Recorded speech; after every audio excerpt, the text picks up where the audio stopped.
Test. Jeg litt på. Velkommen til ny stream. I dag vi spiller litt mer Metal Gear Solid 5. Se litt hvordan det går med han Solid Snake. Eller Big Boss, eller hvordan det var.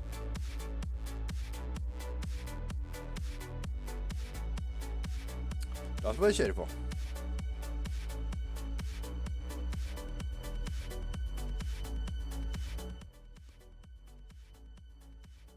Skal vi se. Sånn. Gå bort til dere komme i gang skiten. Sånn. Alright, da skal alt fungere. As it should.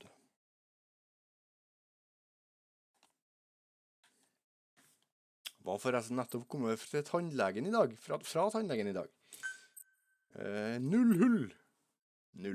Men det var litt sånn betennelse i tannkjøttet, så jeg slurvet litt med å bruke sånn tanntråd. Jeg fikk streng beskjed om å være flinkere til å bruke tanntråd. Så det var skikkelig oppvissing mellom tennene og tannkjøttet, da. Litt sånn tannstein overalt. Jeg vet det, litt. Det var mye rensking. Det svir nå, altså. Men det går bra. Det var ikke alle. Hva er det for noe? I don't care. Oi, jeg glemte å dra opp chatten på mobilen, så jeg ser hva dere skriver.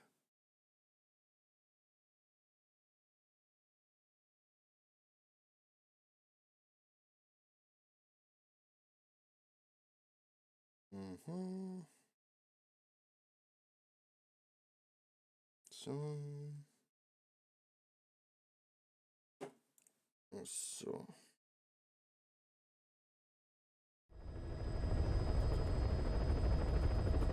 Der vet du. Jeg skal bare svare på en melding her, før vi begynner.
Ok, men da vet du.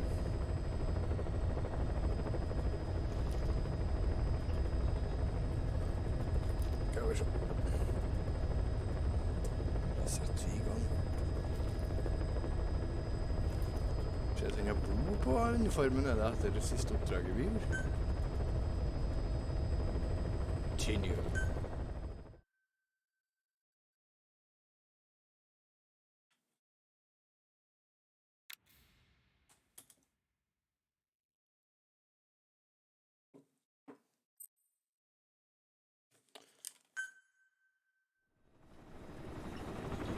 Snake.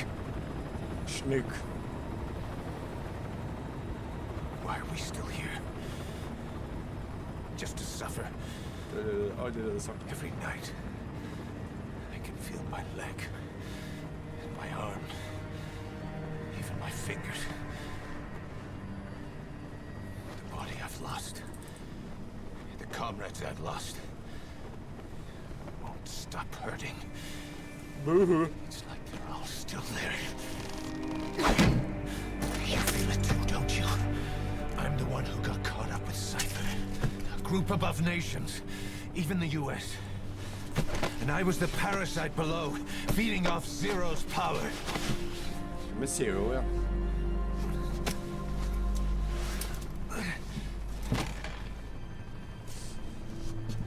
They came after you in Cyprus.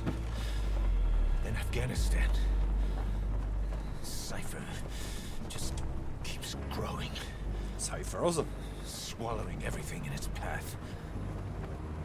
Getting bigger and bigger. Cypher var det liksom sånn konkurrerende privat militære greier. Boss, I'm gonna make them give back our past. Take back everything that we've lost. And I won't rest until we do. Approaching Mother Base.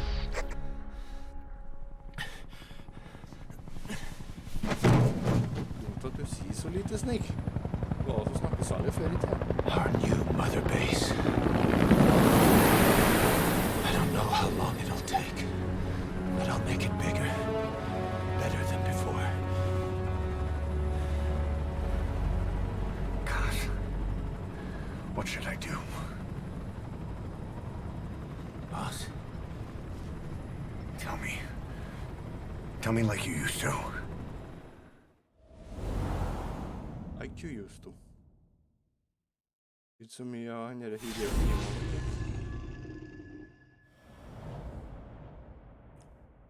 Alright.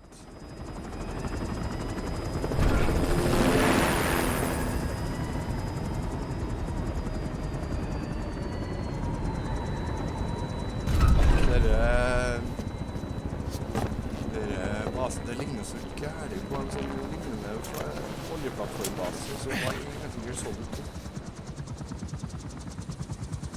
things have changed, boss. We pull in money, recruits, just to combat Cypher. Rubbing our noses in bloody battlefield dirt. All for revenge. Revenge. The world calls for wet work, and we answer. No greater good. No just cause. Cause. Cypher sent us to hell. But we're going even deeper. I know. I'm already a demon. Heaven's not my kind of place anyway.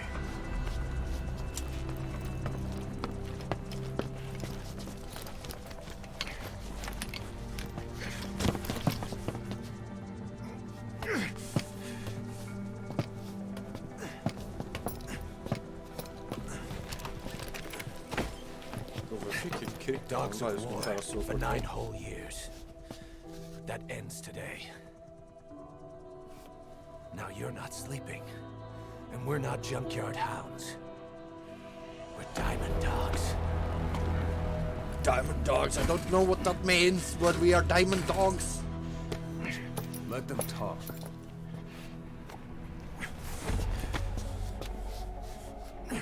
We can crush Cypher, boss. And you can build the army that can do it. Just one thing, Kaz. This isn't about the past. We're fighting for the future.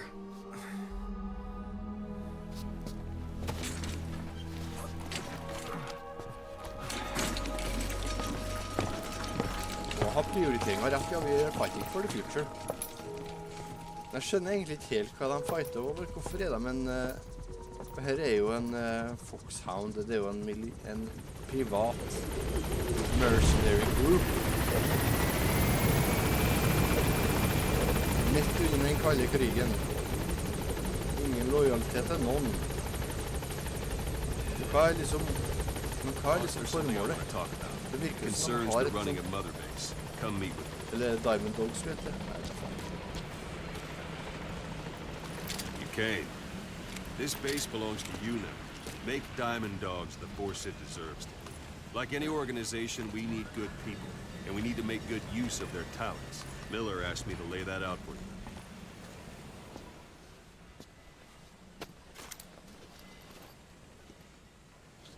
To start bringing people in, use this. It's a Fulton recovery device. But then you're When off. you're in the field, use it to extract any soldiers or prisoners you want back here. And we'll see if we can't persuade them to join the ranks of Diamond Dogs. Go on. Test it out on the staff here. Anyone you want. First, put them to sleep. You have a tranquilizer gun, don't you? Don't pull any punches. Hæ? Skal jeg skyte han? Får jeg lov til det, altså? Og så må du sove, da. First, put them to sleep. You have a tranquilizer gun, don't you? Ja, men jeg skjøt jo på han. Skal ikke du sove? Kanskje jeg må skyte den i hodet. Out like a light. Now approach him and extract it. Hold for...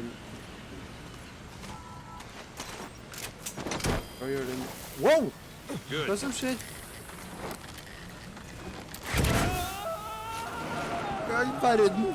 Extraction complete. You can only Fulton recover someone if they're not resisting it. No dead bodies either. They don't make great recruits. The staff member you just extracted will be assigned to the team best suited to his abilities. See for yourself. Huh? Open your eye droid. Droid, hvordan jeg får frem den igjen? Ja. Select staff management from the mother base menu. Staff management.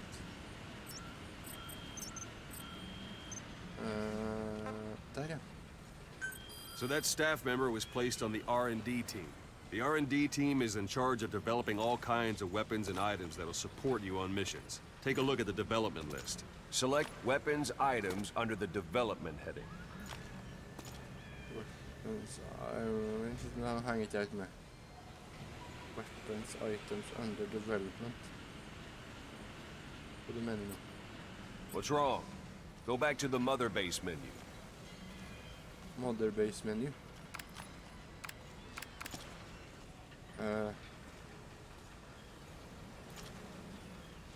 Hvis jeg går tilbake da. Select weapons items under the development heading.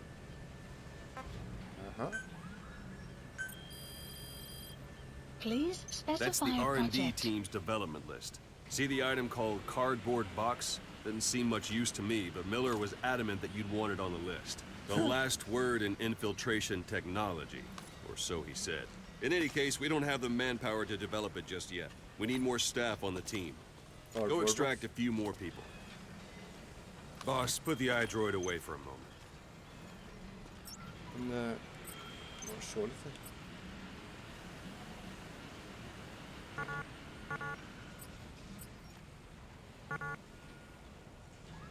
Boss, put the iDroid away Diamond for a moment. Dogs heter You de. can also Fulton extract individuals you've knocked out.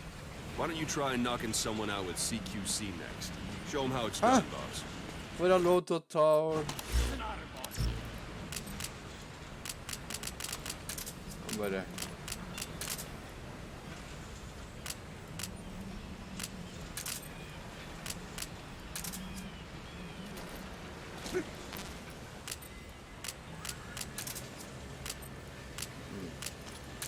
Så jeg skal... Try throwing them. It's the best way to knock someone out instantly.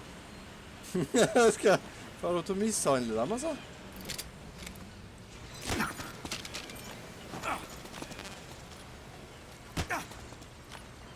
It's an honor. Ikke en annen.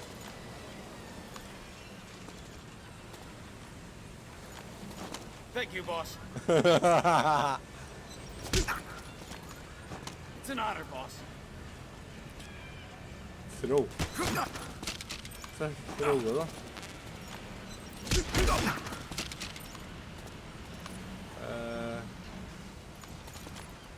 Alve.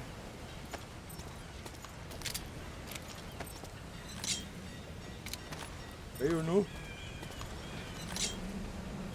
Oi. Spit out. Ja. Ja, jeg kan... What's the matter, boss? Throw it.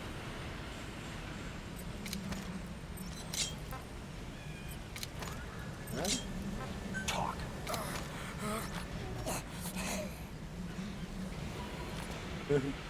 What's the matter, boss? Throw it. Hva skal jeg gjøre da?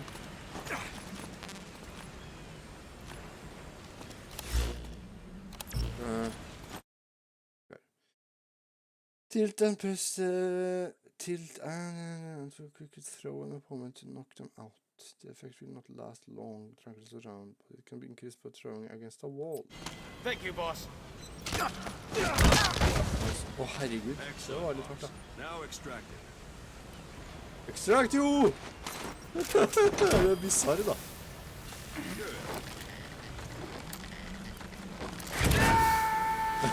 Så sånn vi rekrutterer folk. Extraction arrived at One thing I multi-base. should mention. A Fulton extraction won't always be successful. If the person is injured, the shock of it could kill them. And if the weather's unfavorable, well, they could end up going missing. You can determine the chance of success by approaching the person you want to extract. If you want to be sure you can get them out, best carry them to the chopper instead. All right, extract the next staff member.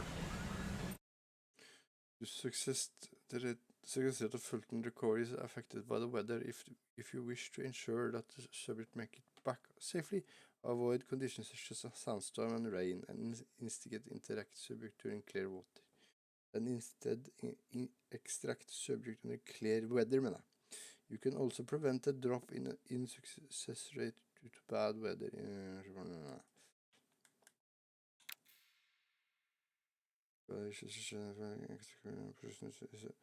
Fulton extraction or prisoners is affected by the subject's health status. Ja, det var det du nettopp sa. Okay. Hei, har du lyst til å bli ekstrakta? Any method you like. Start by knocking them out, or you can put them to sleep. Men ja. If there are multiple actions, C2C on them in quick succession. This allows you to take them all out before any of them can strike back.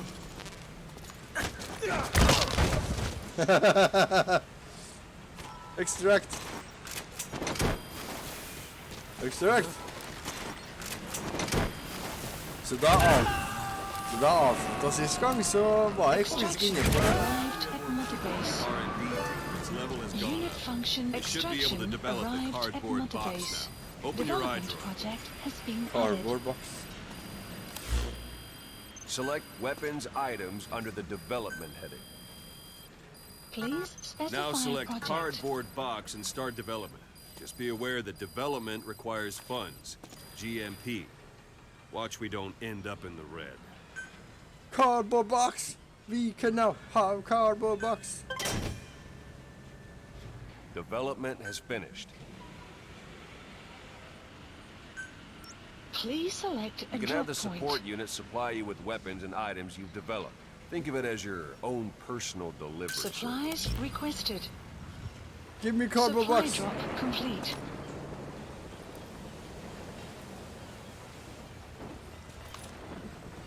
Hvor er den? Å, der? Nei. Det er vel snart, ja. Å, og der er den! Cardboard box!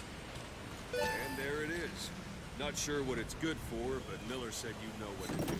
Try it out. One last thing. Kan gjemme oss inn her. Staff members you extracted were all placed on the R&D team, but that was Miller's decision. If you think they belong somewhere else, you're free to move them around. Well, that about does it. Mission You won't info make has any... been If you remain still while inside the cardboard box, the enemy will not notice you, even if you are in their field of vision. Also, if the cardboard box is decorated with camouflage pattern, you will stay camouflage. Okay.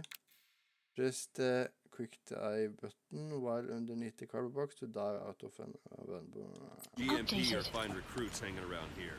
Board the chopper when you're ready for a mission. Open your iDroid and select a landing zone to tell it where to pick you up. Or if you're still in the mood for knocking guys on their asses, you can stay around here a while. Give the men some practice. Just come pay me a visit.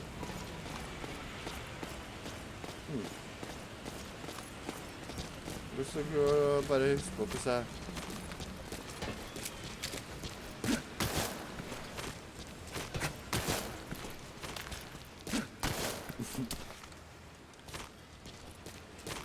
Kan jeg hoppe utenfor, eller?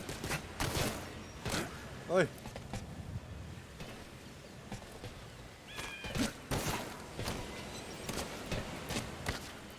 Jeg dør jo hvis jeg hopper herifra.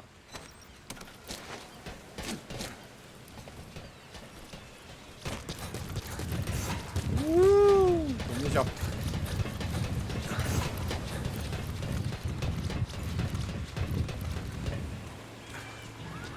Ja. Se litt mer på det som han lærte meg nå.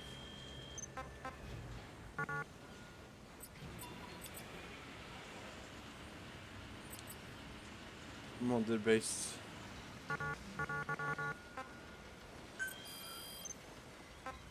Her dem vi fikk i lufta. Select unit.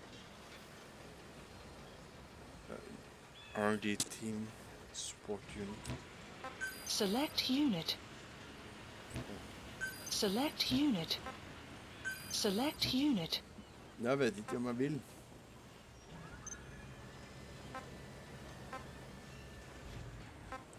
Herregud, hvor mye var det som... Det var så mye her.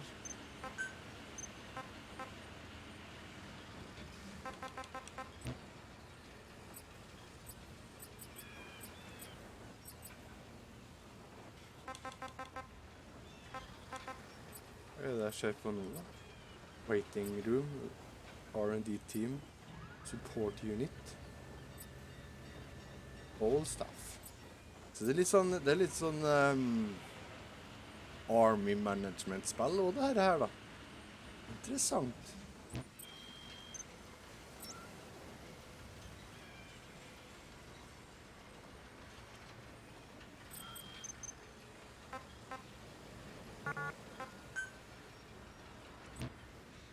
Det her kan gjøre en mission.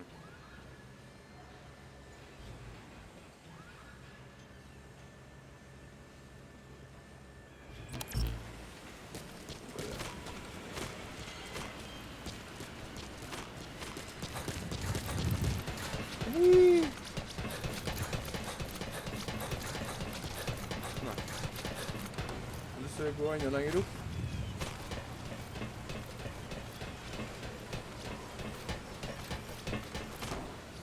Se hvor langt opp jeg kan komme.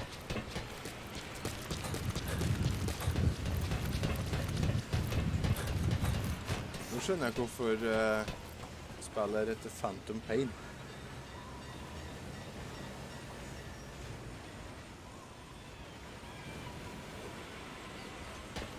Skal vi se.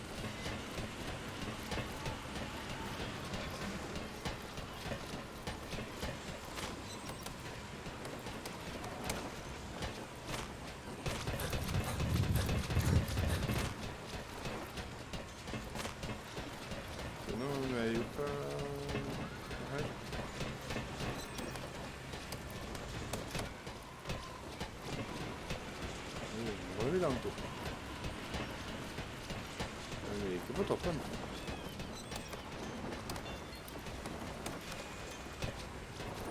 Det virker som det er deler av brettet vi ikke har tilgang til.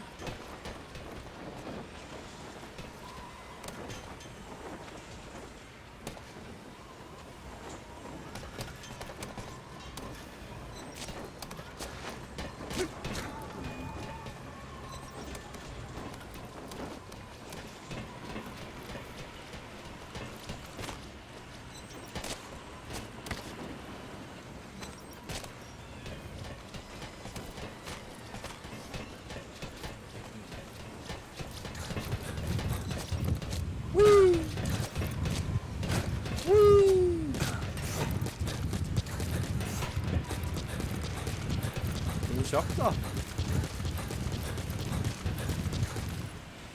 Boss, let's practice your CQC. Begin by grabbing it.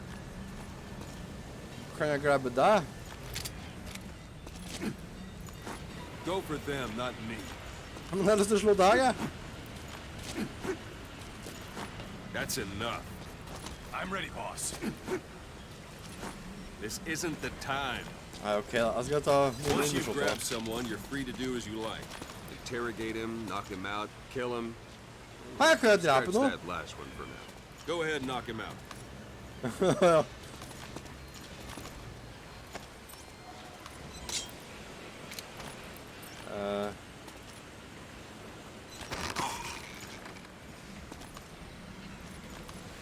Good. Go on and extract it. Extract.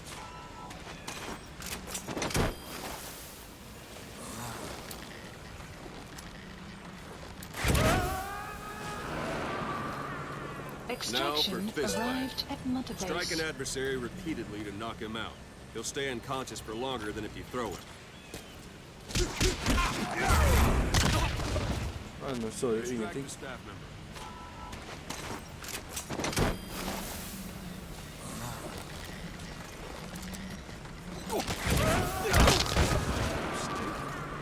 Extraction Feel like this arrived again? at Mother The rest will Base. fall into place with some time in the field. Go ahead and call the chopper from your eye drone. Thanks for that, boss. Thank you, boss.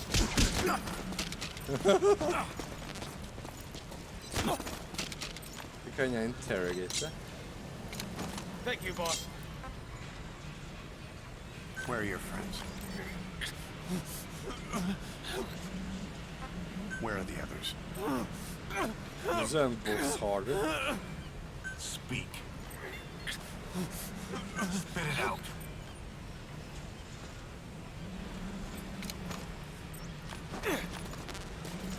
Ja, ja. Ok. La oss tilkalle Chopper. Thanks for that, boss.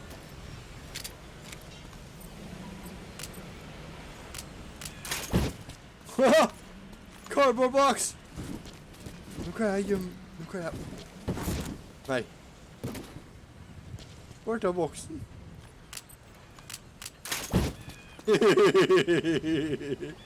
Det er klassisk Metal Gear Solid, altså. Ikke Metal Gear Solid uten cardboard box.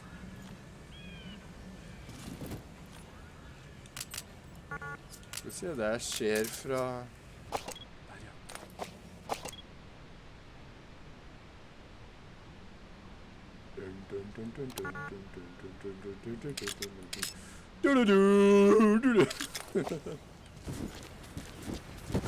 Ah! Det skjer til slutten. 2 plus 2 equals 5. 2 plus 2 equals 5. Overlevde du? Hvorfor sa du 2 plus 2 equals 5? That won't work on me. I've Huh? had drug resistance training. Jeg tror det er resistance.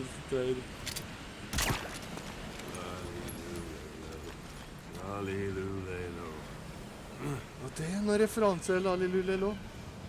Jeg kjenner ikke hva det er fra. Ja, ja. Ok, men da er jeg klar for neste oppdrag.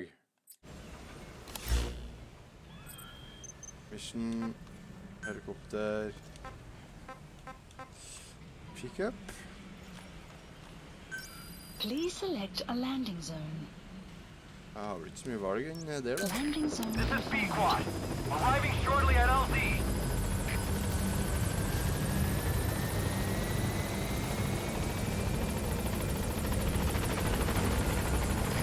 This is B-Quad. On station at LZ.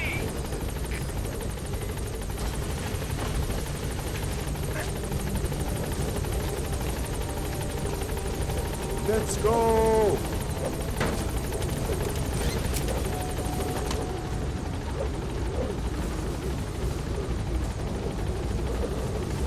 Gaining altitude. Ha det bra!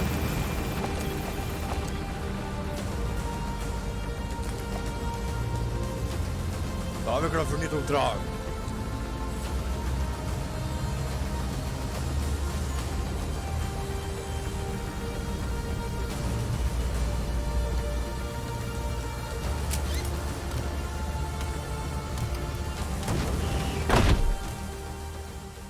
Extraction arrived at Mother Base. Development project has been added. Her var det mye forskjellig. Desert Fox.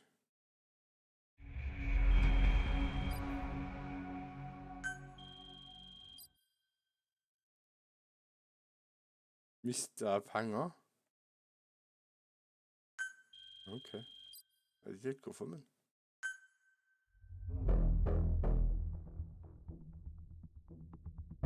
Hvorfor er det? Ok, briefing. Det må vi ha, vet du. Til en emblem part. Dogtag. If an enemy is about to spot you, a white enemy presence indicate will appear... Greit.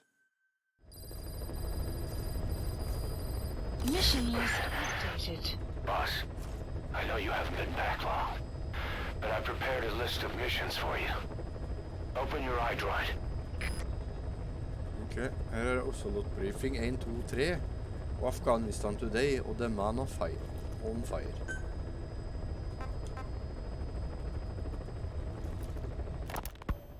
You were hospitalized in Dekelia, a British sovereign base area on Cyprus. It's part of British overseas territory that falls outside of Cypriot jurisdiction. You got moved from Cuba's Little America right into Cyprus's Little Britain. Why Dekelia? The UK and the US remain close allies. The last place Cypher would think to look for you is inside their own system. That's what kept you safe in British military hospital for 9 years. The safest place from a whale is inside its own belly. You were a regular Geppetto. Well, it wasn't Pinocchio who led me out to safety. So who was that guy? Cypher went so far as to attack British territory, burning their own ally. That's how badly they wanted you dead. Men... He said I was in a British military hospital. But the doctor had a Greek accent. They hire locally. Easier to trust them. Dekelia is also home to Greek Cypriots, after all. What about the Turks? They haven't returned to the south. Not yet. The Cyprus dispute is still a long way from resolved. The country is just as split as it was in '74. Turkish Cypriots in the north, Greek Cypriots in the south. Between them, the Green Line, the UN established. And Dekelia sits right on top of it. It does. Part of the buffer zone between the two groups.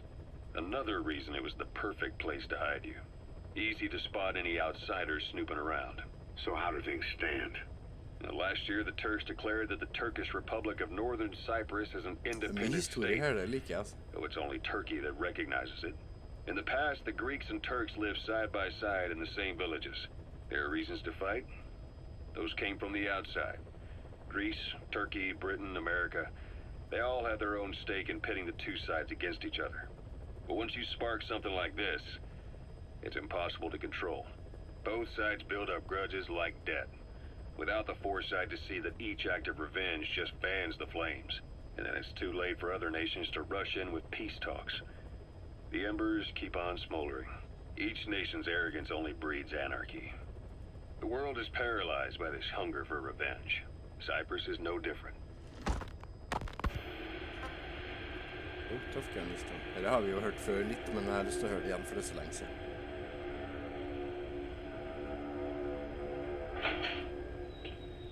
You're up.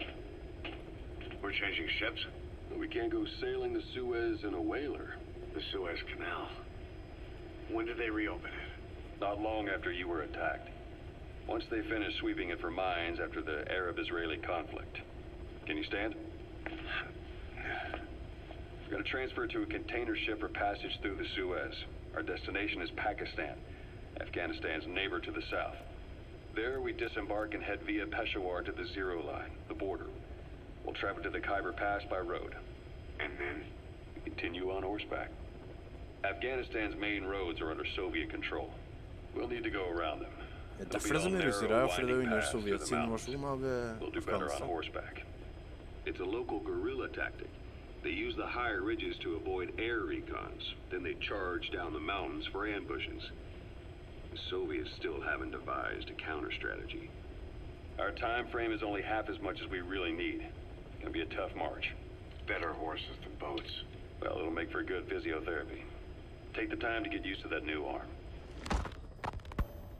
While the Soviets have indicated they are not participating in the Los Angeles Olympics, primarily because the United States has made no attempt to guarantee the safety of the Soviet Union's athletes, The United States is increasingly demonstrating the belief that the issue has nothing to do with its preparations, and in fact this is retaliation for the Western nations' boycott of the previous Moscow Olympics.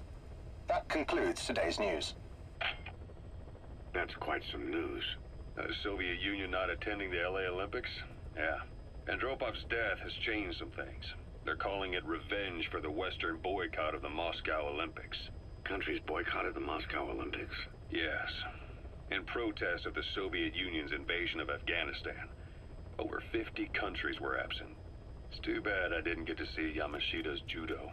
When the 40th Army crossed the Amu River 4 years ago, détente went right out the window. The U.S. Congress chose not to ratify SALT II, and Reagan's hardline politics won him the presidency in a landslide. According to him, the Soviet Union's an evil empire. The Second Cold War. And there's been no end to regional conflicts and civil wars. Lebanon, the Falklands, Grenada, Iran, Iraq. The story never changes. Egypt and Israel did sign a peace treaty. But then the driving force on the Egyptian side, President Sadat, was assassinated afterward. Apparently, his actions were considered a betrayal of his fellow Arabs. Islamic extremists? Yes. Fundamentalist extremists have been responsible for some bold acts of terrorism in recent years. We've had extremist students in Iran take U.S. embassy workers hostage, and suicide bombings in Lebanon. Over 300 foreign soldiers stationed there have been killed. The countries have yet to develop an effective means of dealing with terrorism. Afraid of losing their own men, they've pulled their forces out, handing private forces a golden opportunity. Private forces? Small armies with no national affiliation, working for the highest bidder. That's right, they got the idea from you.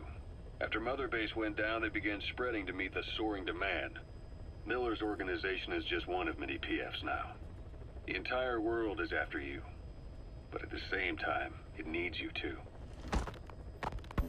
Miller told me about what happened in the Caribbean 9 years ago. You do remember Miller. You'd formed a private army with him. An army with no allegiance to a nation. I remember, but... I see. You're not sure what's fact and what's a fantasy caused by the coma. It's still all a mess, huh? All I can do is tell you the facts as they were told to me. I've gone easy on you up until now, but this is where the hard stuff begins. 1974, the year before you entered your coma. You were in Colombia, operating with a small unit of men, basically mercenaries. Miller was among them. Miller was trying to find a way to turn his and your talents into a line of work. He was looking to start a business where you would fight on behalf of others around the world, those who needed military force. But the reality was, at that time, you didn't have enough gear to equip your own men. Then Miller came across this client. It was a huge job he was offering, but you had a shot at pulling it off. You accepted it and headed into Costa Rica. The client even threw in an offshore facility in the Caribbean. The Mother Base, that would be your new base of operations. Miller sure did have a head for business. As your mission went on, your unit grew and grew. More weapons, more money. Before you knew it, you were commanding 300 men. As the organization got bigger, your military powers swelled to match. It got so the international community couldn't afford to ignore you. You were just too damn successful for your own good. You, your men, had worn out your welcome. Everyone was out for you. East, West, First World, Third. It was only a matter of time before someone took you down. And that was XOF. Officially, they're an anti-terror unit under the CIA. In reality, they're Cypher's private strike force. They lured you to Cuba using Chico, the Nicaraguan revolutionary kid, and Paz, a mole who worked for Cypher as bait.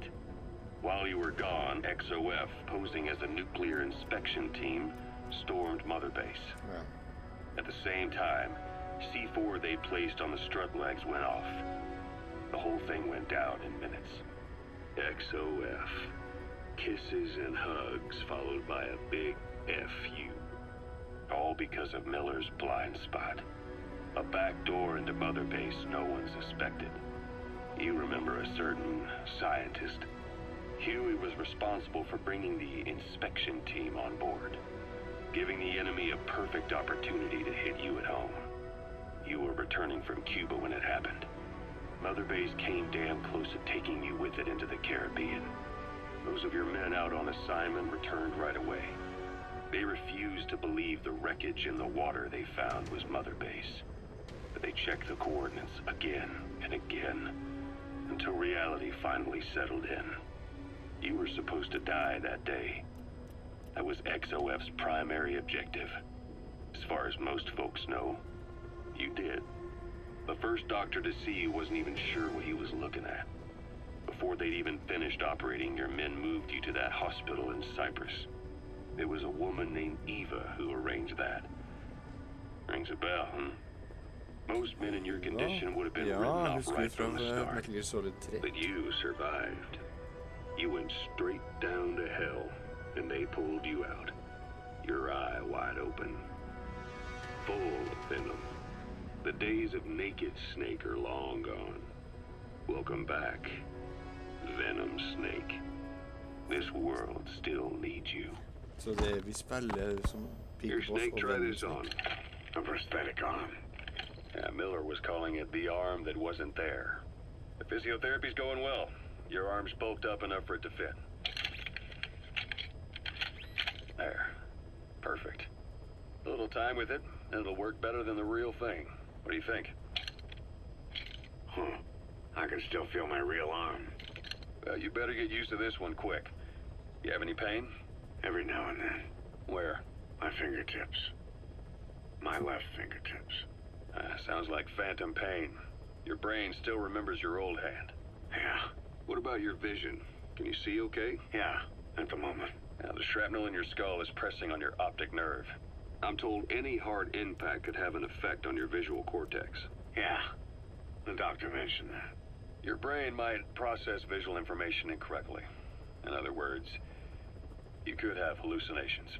You might see things that aren't there, or not see things as they really are. You experience any of that? I think so. When? Right after I wake up. Colors look faded.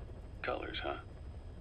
Well, that's not a major concern in and of itself, but it could mean the difference between life and death in the field. Var det da han bare kommer som fada? I will. All right. You should continue your physio. We'll be arriving soon. It's the last chance you'll get. Det er mye å gå gjennom her, men veldig interessant da. Siden det ikke er så mange som ser på nå, så er vel dere litt... Er det vel greit om jeg bare koser meg og tar tida til hjelp? Hvorfor ser ikke jeg min egen stream da?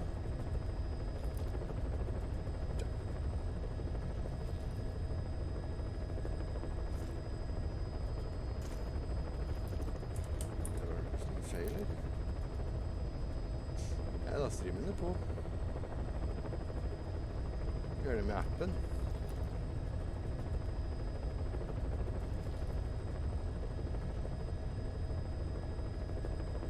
Da prøver vi å starte appen på den.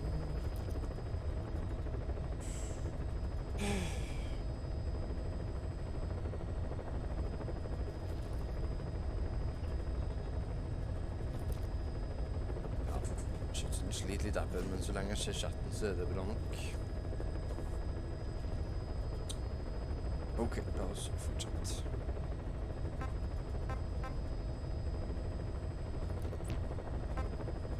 Ok, det er ikke like mye på de andre her, ser jeg, men gjør noen forklaring på hva Cypher egentlig er.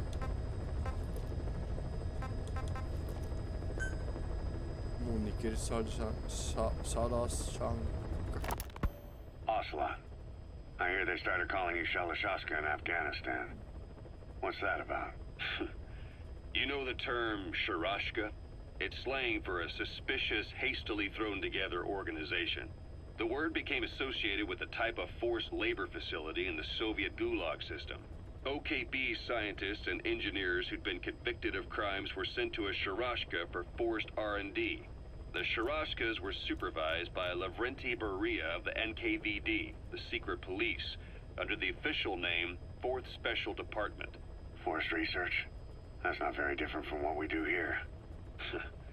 Diamond Dogs is different. Everyone here believes in you. Regardless of where they came from or why they're here, they revere you. and they're fighting because it was their choice. And if it wasn't, they'd leave? Who knows? That's our reality here, whether it's real or not. If there's another truth, I don't want to know it. All that matters is that's the concept that's taken shape in their heads. The traces of a group ideology, our superstructure, to put it in Marxist terms. All right. Go on. Right. So anyway, at some point the enemy started calling me Sharashka. This was after the war in Afghanistan broke out. While I was keeping an eye on you in that hospital, I was also heading up interrogations here. The men I broke gave up their comrades and families, everything they wanted to protect them most. No real cause for it. I just let myself get caught up in the old Russian pride. And suddenly I received the honor of becoming Special Interrogation Advisor to the forced labor camps. But the more men I interrogated, the more people saw me as just that, the interrogator. Stemmer det, han revolver Ocelot jo egentlig You went that far for me. russist, tror jeg. Far enough to keep Selv you om ikke det høres alive. sånn ut. I ended up being pretty well known among the Afghan guerrillas. Some of them would have seen me on the battlefield, and that's how I got the second half of the name. Shashka. It's a sword, a type of saber from the Caucasus. Russian dragoons and Cossacks carried them into battle.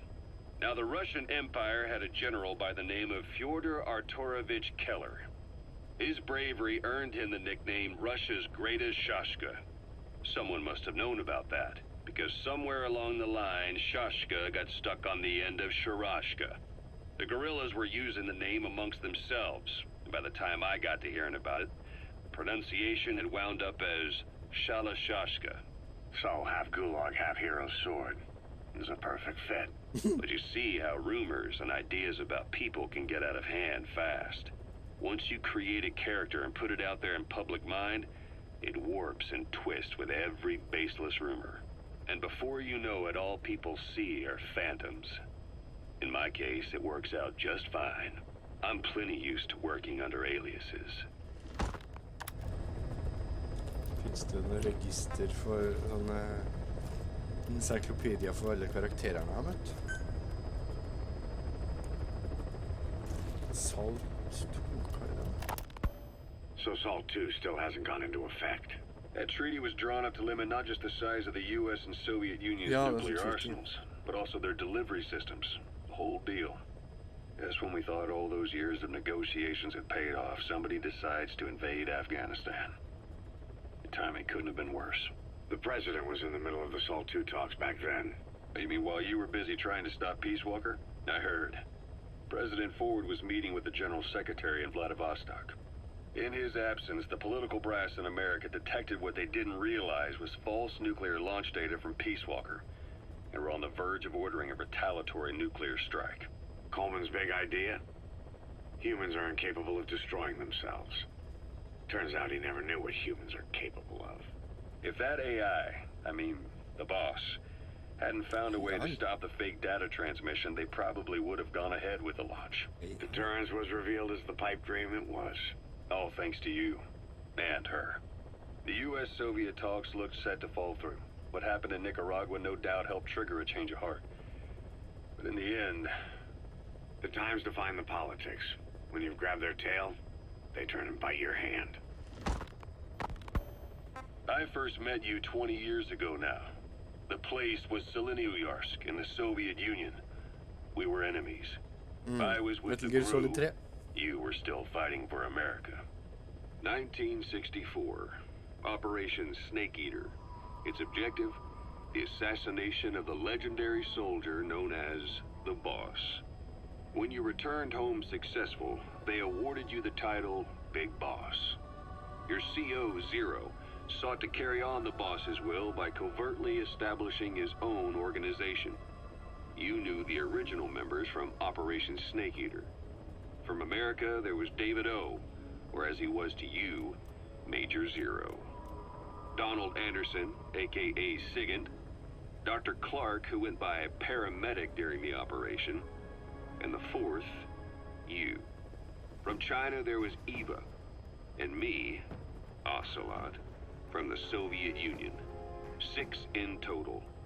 To us, government notions of friend and foe were meaningless. as were East and West.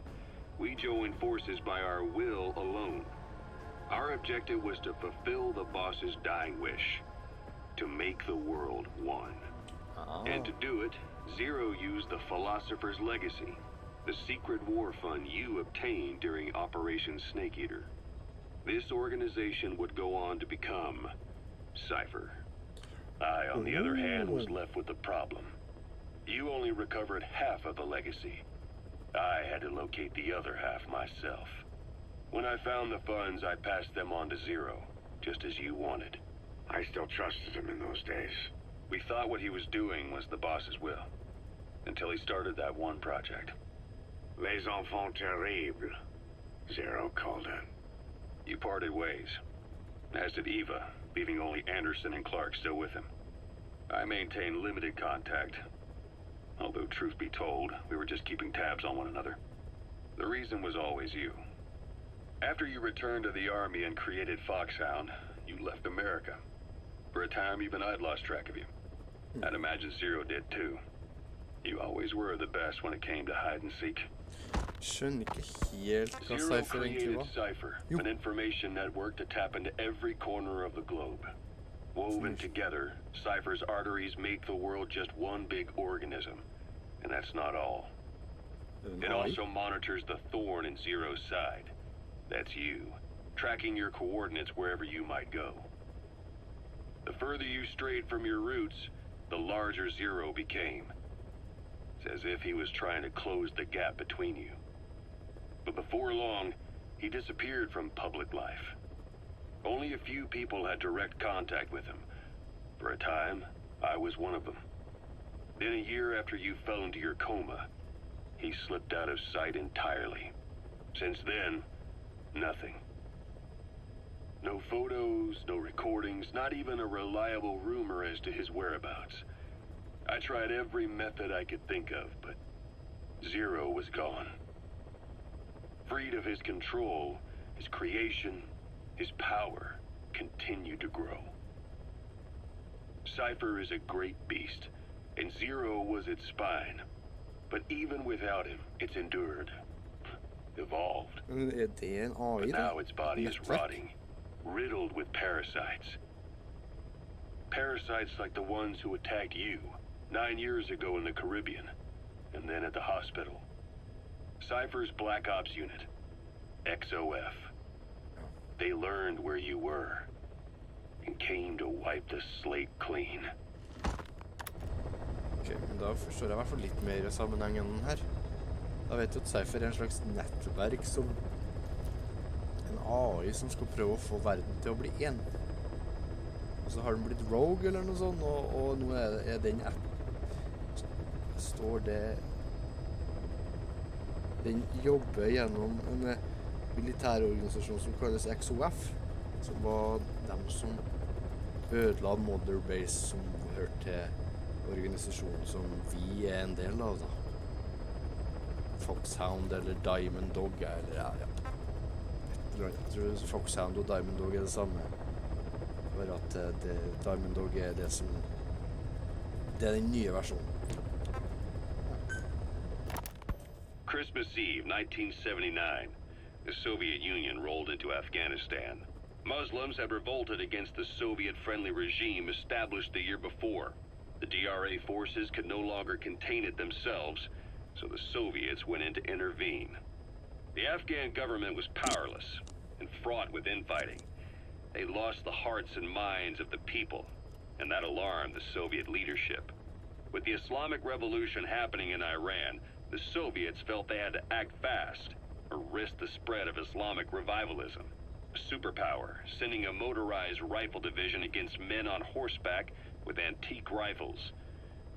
Everyone thought it'd be over in an instant. Only it wasn't.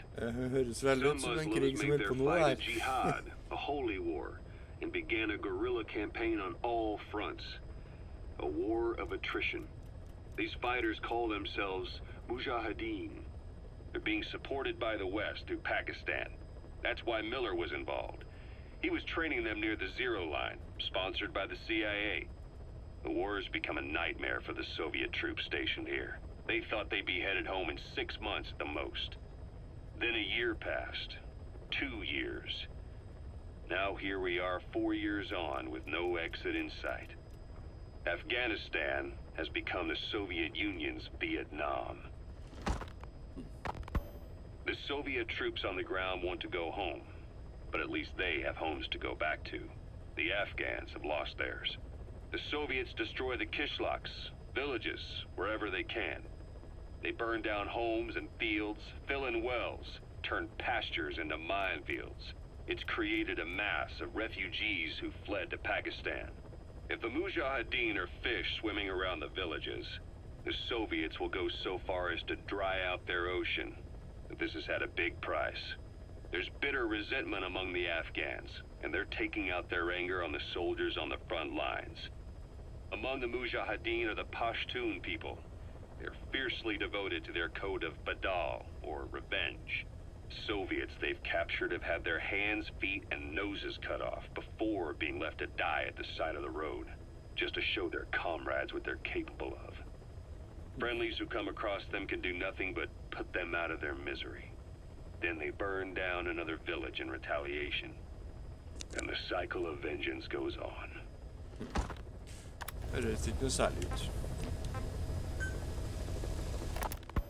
Snake, I wanted to ask you about the man on fire. What do you remember from the hospital? Anything we can use? Well, he took off the moment the sprinklers started up. Sprinklers? The fire system? And when he got sprayed with water from the burst pipe, it slowed him down. When we escaped on horseback, he wouldn't cross the river either. And then it started to rain. Stemmer det, han så And he jo den også disappeared. måtte. Water against fire. Is it that simple? I mean, it makes sense. It's just hard to believe it would work on a guy like that.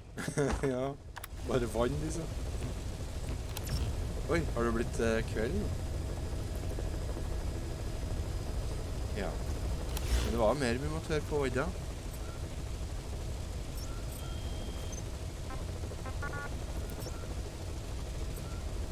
Please select a mission. I've taken the job offers Diamond Dogs has received and made a list of those I want you to consider. Which ones you accept is your call. The objectives of the missions I've added are prisoner rescue, facility sabotage, and high-value target elimination. Probably all a walk in the park for you, but they should help you get back on your feet. I put the mission details on a cassette tape. Refer to it if you decide to accept the mission. We'll receive GMP for completing missions, and extracting soldiers and prisoners will boost our ranks. Building up Mother Base is the first step to achieving our goal. If that means wet work, so be it. We're gonna have to get our hands dirty. I hope you're rested up, because we're not stopping. Not until the pain is gone. The future of Diamond Dogs is in your hands. We're counting on you, boss.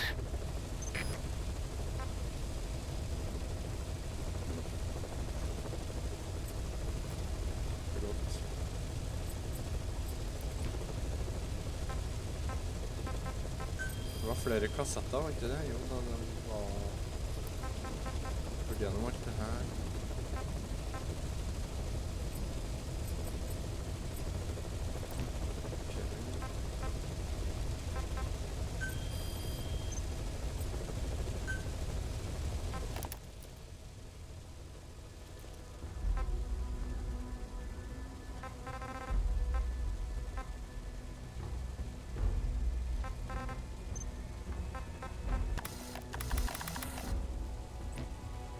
Bakgrunnsmusikk. Ja, kan vi fint ta det. La oss take a mission. Skal vi se. Eliminate the Spetsnaz detachment commander secretly involved in the Scorched Earth operation in Afghanistan. The target and his recon unit have occupied Sarko village and are ready to meet an assault. Så bare en assassinate mission. Oi, det var voldsom musikk da. Destroy the Soviet comms equipment to prevent reinforcement being sent between outposts. Extract the engineer who tried to defect from Soviet base. Vi tar den der, en som snikmordoppdrag, det er artig. Mission accepted.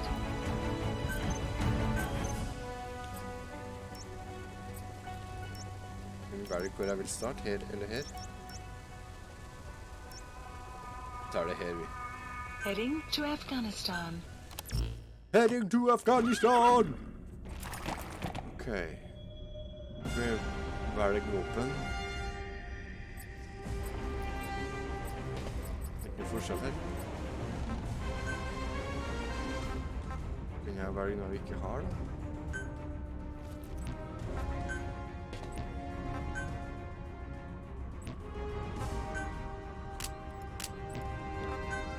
Har da ikke noe... Hva er det for noe?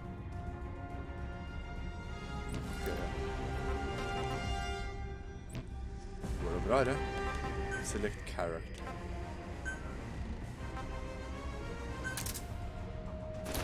Ja. Ok. Kan jeg velge en annen character enn meg selv? Ja. Select buddy. D-horse. Select vehicle. Horse. Commence mission! Åja, det er hvordan tid på døgnet jeg skal ta. Vi tar det på morgenen. Deploying.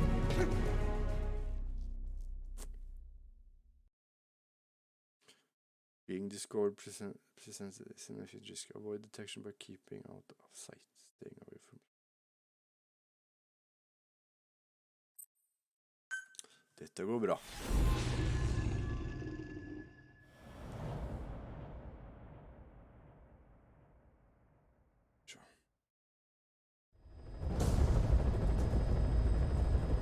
Your target is a Spetsnaz detachment commander. Your orders are to take him out. With skills like his, it'd be a shame to waste him. But I'll leave the method up to you. Boss, make your way to Dishago Calais and eliminate the target. Kan vi rekruttere han? Kan vi rekruttere han I stedet for å ta livet av han?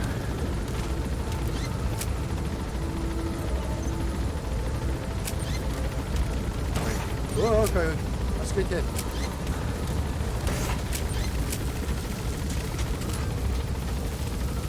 Her er det sånn. Kan skjøte av, men det er ikke så lurt å skjøte her, kanskje. Oi, hesten min! Be careful down there, boss. We can use compounds from plants to make medicine or poison for use in new weapons and equipment. Take a look at the plants list on your iDroid to see which ones we need. Then go find them if you get the chance. It'll keep the staff happy too. Ha det! Ok. Da kjører vi på. On horseback again.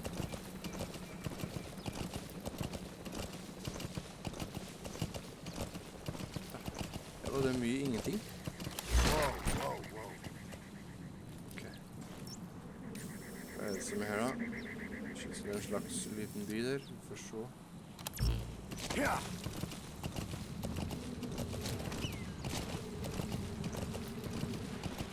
Så får den til å gå fort der da.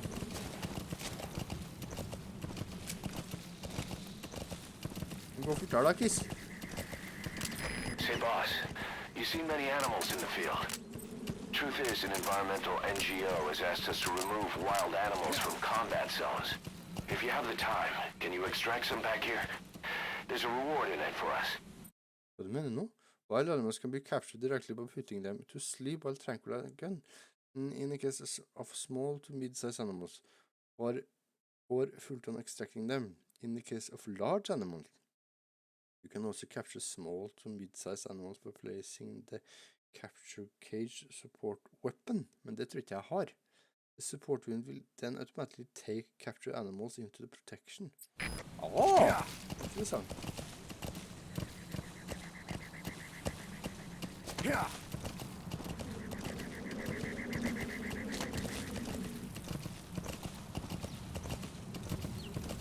Så her da. Er det noen her da?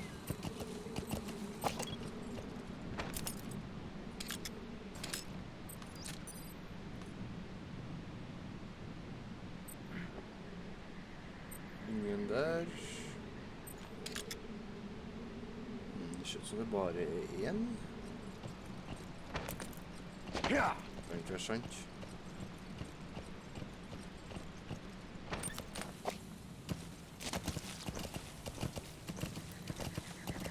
Extraction arrived at Mother Base. Medical plant, ja, ok, det var det, kanskje.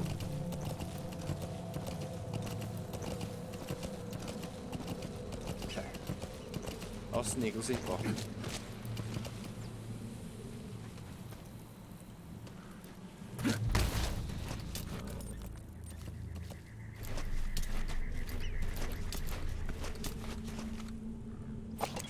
Skjer meg? Nei, skjer meg ikke.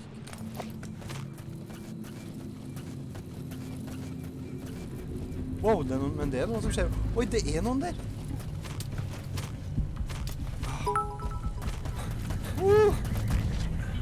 Tjohoi, driver du og leker deg i sanden i kveld? Ja, jeg gjør det. Jeg har vært nesten oppdaget. Velkommen til stream. Artig at du tok deg tid til å komme. Det var litt lite folk her i dag, selv.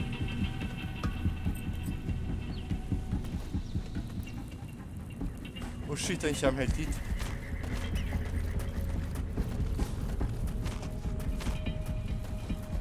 Vent da. Men den gjør kanskje ikke.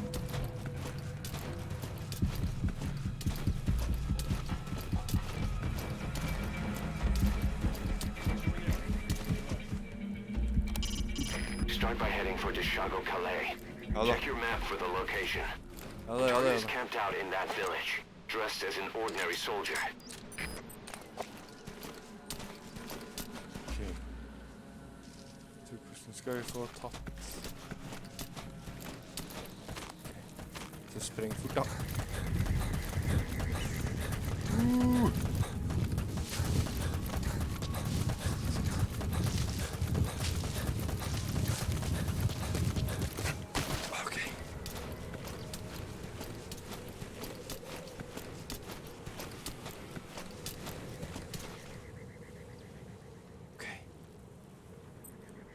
Tranquilizer på den.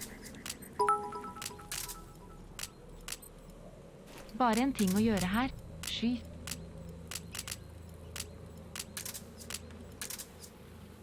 Skyt, ja. Jeg har lyst til å gjøre det på en skikkelig stealth-måte.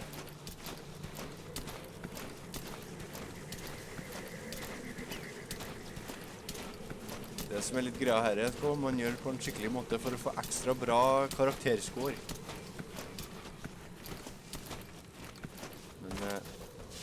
Nei, ikke så fort!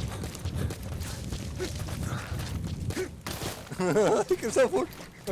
Han hørte ikke meg, heldigvis.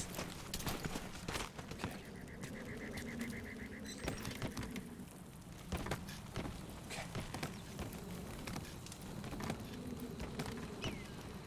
Går det her bra, da?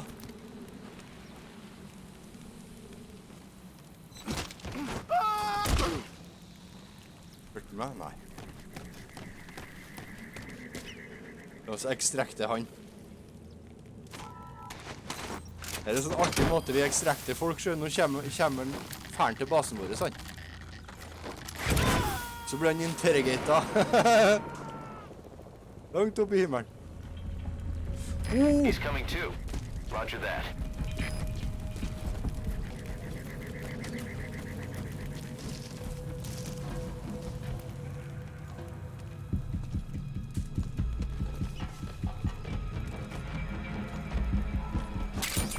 Those materials have already been processed. It may not be much, but we can use them straight away if you bring them back to base. Haha, verste jeg har sett.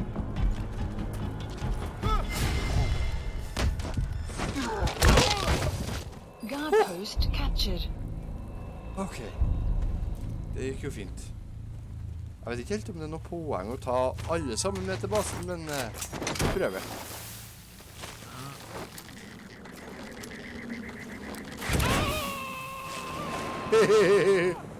Oi, hjelmen tok ikke med da. You gonna extract him? Det var ikke en god idé det, kanskje. Skal vi se, hesten, hvor er det han?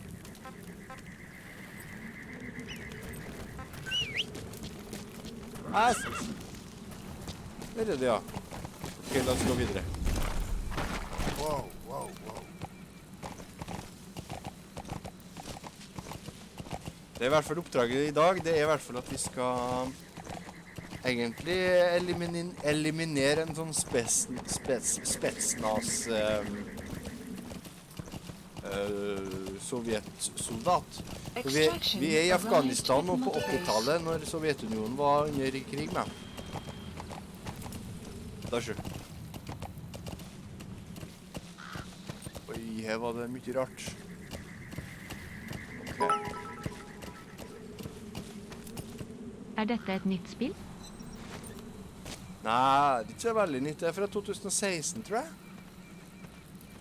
Så det er litt, det er gamlere enn Red Dead Redemption, for eksempel.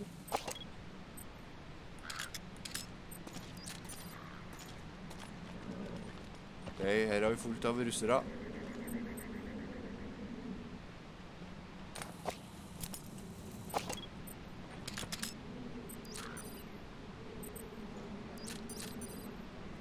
Is that him?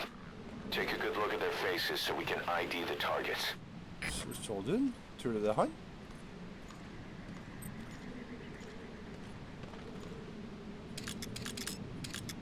Hvis vi vet hvordan det ser ut da. Det er fordi at den har rød lue, det er det som er greia. Kanskje det? Det er vel ikke flere som har rød lue, er det da? Det er bare han som har rød lue, så det må være han vi må være ute etter da.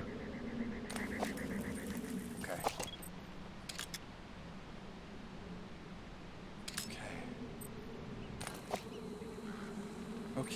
Ja, men dette går bra.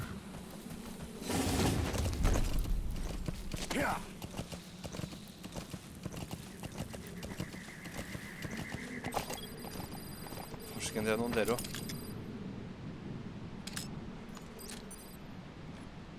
Så mye folk.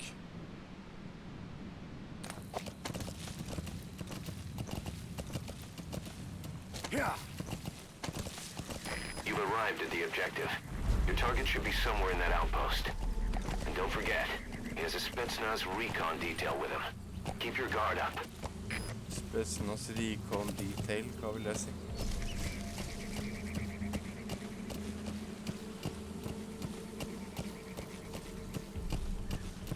Ok. Parker hesten her.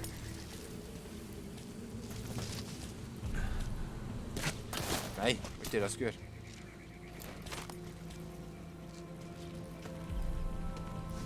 Han ser meg hvis jeg går for nære.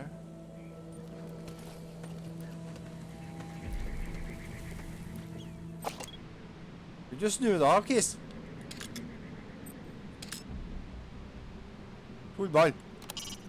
That searchlight's manually operated. Det var ikke det jeg spurte om. That looks like the target. Ok, det er han.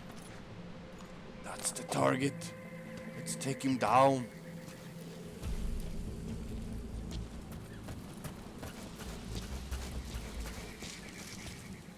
Ok.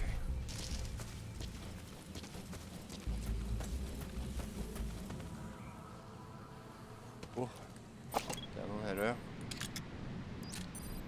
2 stykker, faktisk. Hei! Det er bra. Artig litt party her.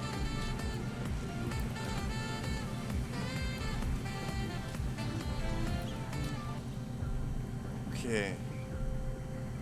Hvordan skal vi gjøre det her da? Det var nesten ikke så meg.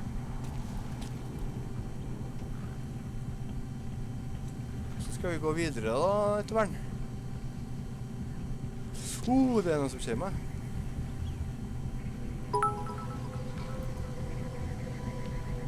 Trenger aldri en god unnskyldning for litt party. Oi, er det en dude som... Er det noe som skjer? Det er ikke noe som skjer meg enda, er det det? Han går for å sjekke, han går for å sjekke. Han går for å sjekke. Han kommer til meg mot meg og går for... Der er den fyr jeg ikke har markert.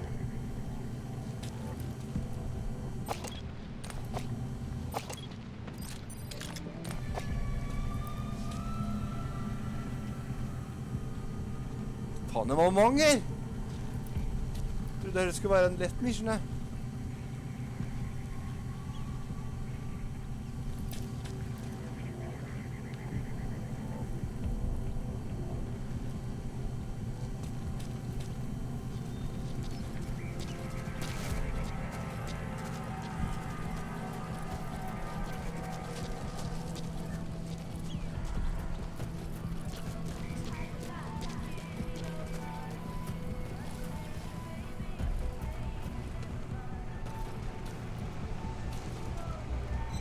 Nei, ikke gå hopp! Ikke hopp! Åh, det var ikke det jeg skulle gjøre. Ok.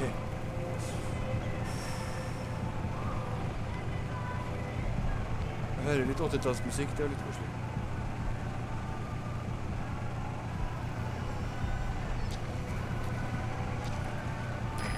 Destroy that, or turn it off to shut off all the lights and surveillance cameras in the outpost. But of course, the enemy will realize something's up. If you're gonna do it, be quick. Ok, kanskje vi venter litt med det.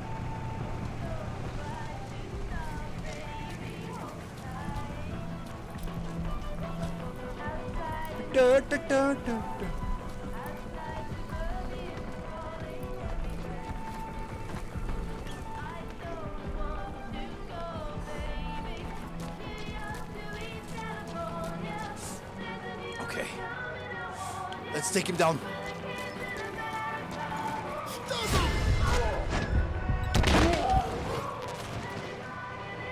Boss, I gotta say it would be a waste to kill him. Okay, vi dreper ikke. Vi ekstrakter han. Neither does knocking him out. Oi sann, vi må flytte den.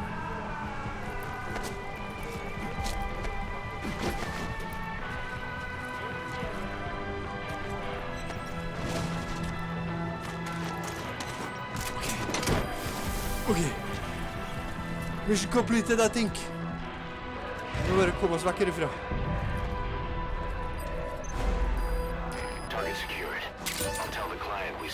Herregud, nå har vi musikk her, altså. Boss, your objective's complete. Exfiltrate out of the hot zone by chopper or on land. Don't hang around. Hva som skjer nå? Har de oppdaget meg? Jeg hører mye russisk chatter. Alert status. Alert status, de har alle borte alerta, jeg vet ikke hvorfor, men... Såkablia. Faen, han kommer... Jeg er litt småredd jeg nå. Oi, de hører meg. For det var problemet.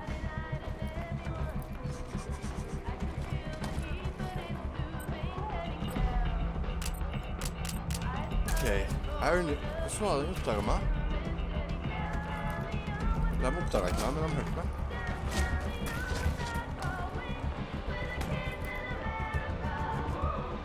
Jeg har ikke helt oversikt over hvordan jeg skal komme meg ut herifra uten å... Kjenner en fyr. Kjenner en fyr.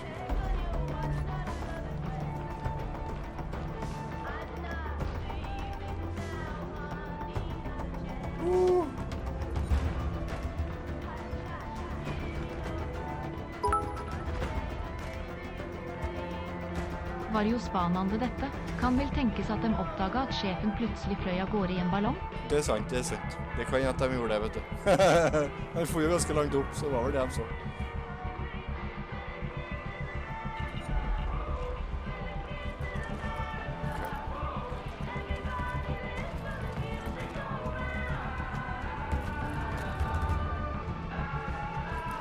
Kanskje vi slår av musikken, jeg har vært litt irritert. Hva skal vi gjøre da? Ikke jeg lov til å slå nå? Nei.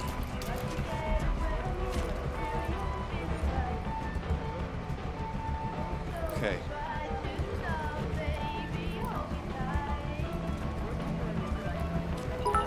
komme meg ut herfra da. På tide å skru på Rambo-mat. Ja, men jeg vil helst unngå det da.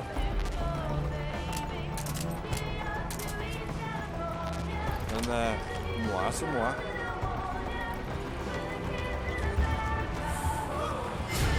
Wow! Hva er det som så meg? Ok. Ah!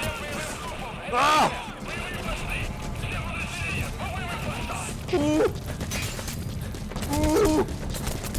Ой.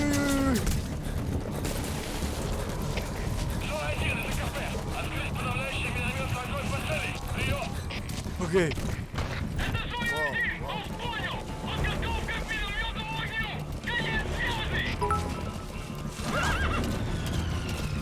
Spring for satan. Det går fint, det.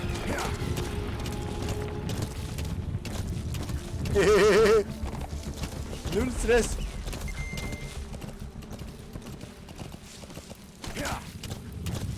Oi.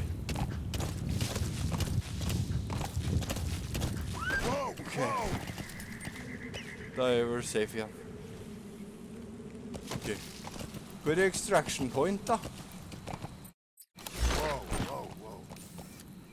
I need a chopper to get home. Det er noen andre ting jeg kan gjøre, står det her, men jeg vet jo ikke hva oppdraget er.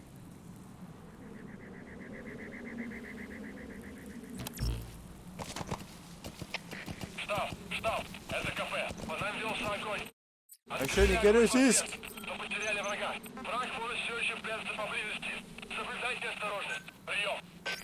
Please select a landing zone. Hvor er det jeg er hen nå? Jeg er her. The support helicopter requested.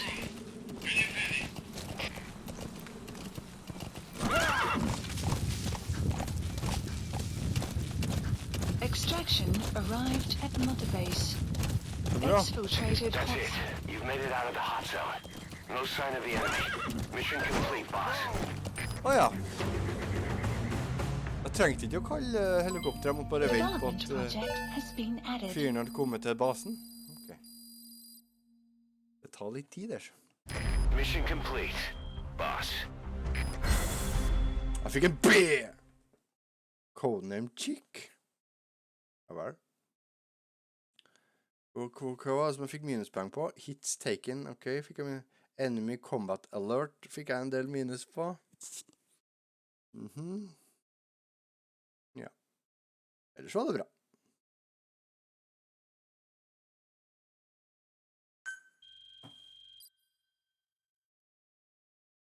GMP balance, altså valutaen da, tror jeg. Ja, ja.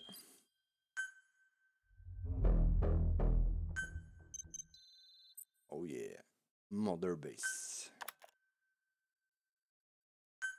Well. How you feeling, boss? Getting used to being in the field again?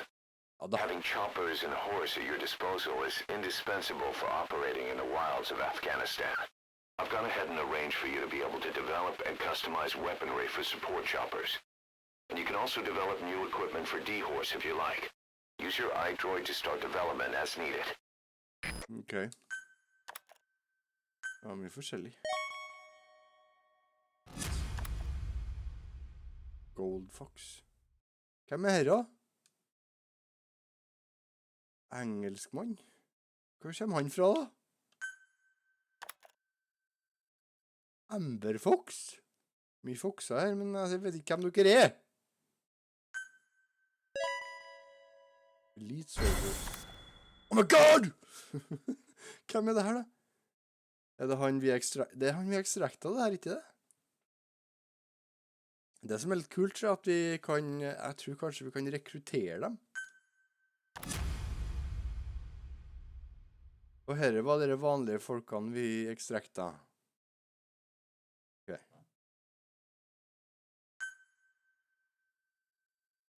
Ja vel. For det er litt sånn spion-actionspill, og så er det litt sånn army management-spill. Det er litt artig. Side ops list The updated. side ops list is comprised of problems we need you to resolve. Objectives to be completed, and information gained from the soldiers and prisoners you've extracted. These aren't missions per se, but if you can take care of them when you're free, I'd appreciate it. Får ta hesten min, nei. Jeg trenger ikke leise bare så det går fint. Vi tar dem med til basen så de blir trygg. Vi holder på med dyrevern i spillet her også, så får dem vekk fra krigssonen.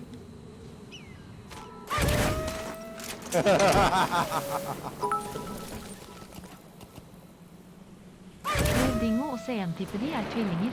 Minner litt om Delta Force fra gode gamle dager, bortsett fra sneakinga.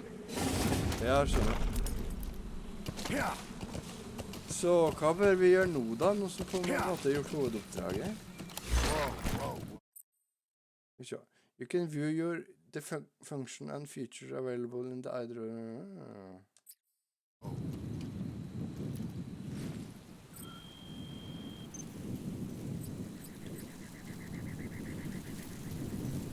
Tror Dingo og Centipede tvillinger. Men det litt om dette. Tja, send flere dyr med ballong kanskje? Kanskje. Oi, hva som skjer nå? Det her min staff. Goldfox best.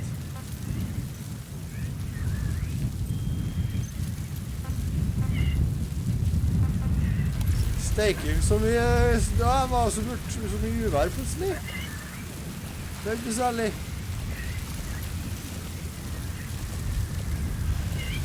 Ja, jeg får bare se litt på det her først. Herregud. Please specify a project. Wow, her var det mye rart. Jeg vet ikke hvor jeg skal begynne hen.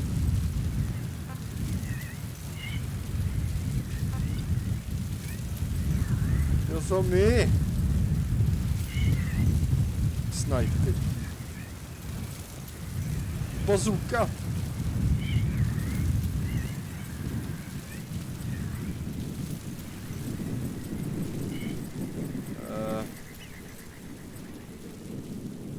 Kanskje vi skal ordne en bedre tranquilizer gun.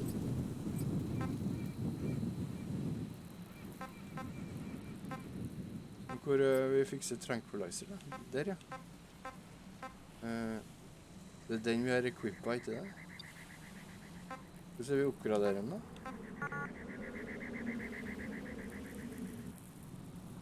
Requirements have not been met. Ja vel. Ja, det kan jeg lage da. Skal vi lage en sniper rifle? Den her kan jeg vist lage da. Eller en shotgun. Sovjet sniper rifle.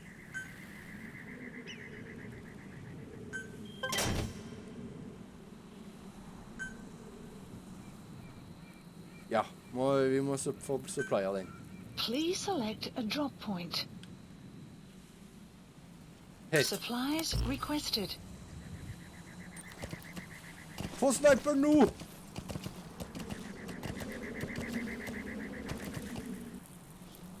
Sniper!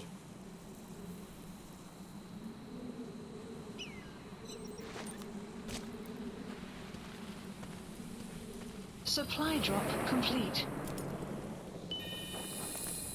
Hvor er den igjen? Ja, der er den. Oh yeah! Thank you for my sniper. Det her er jo mer effektivt enn Oda.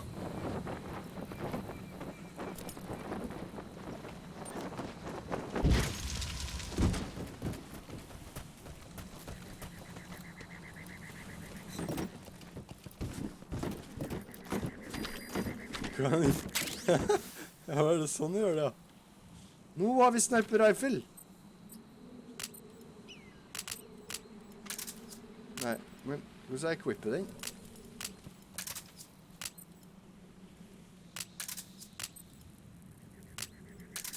Skal vi teste den på noen da? Vi må jo få testet den.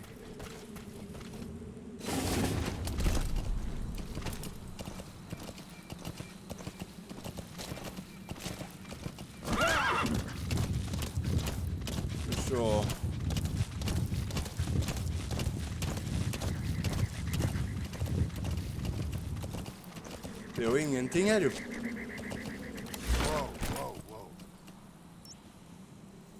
Oi, her det noe. Extract a highly skilled soldier. Oi, har vi en highly skilled soldier der? Det jo bra. La oss prøve det. Jeg må bare se litt mer her.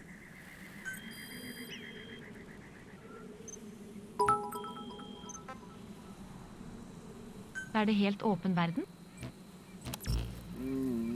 Nei, ikke helt. Men sånn halvveis. Det mest åpne Metal Gear-spillet jeg har spilt, i hvert fall.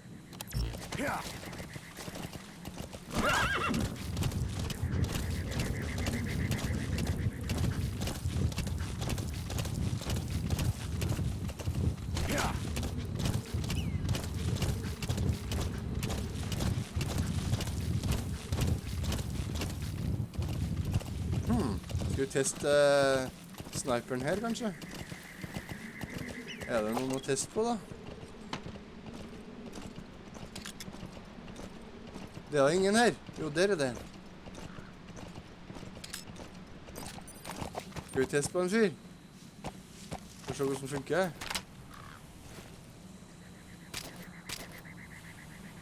RB. Ok. Kanskje vi skal komme litt nærmere.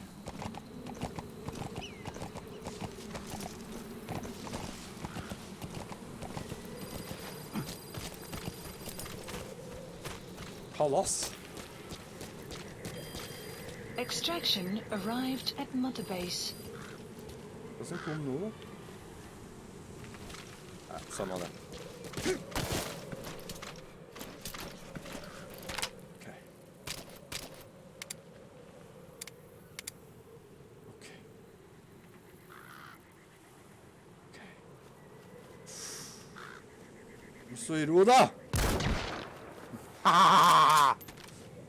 You dead!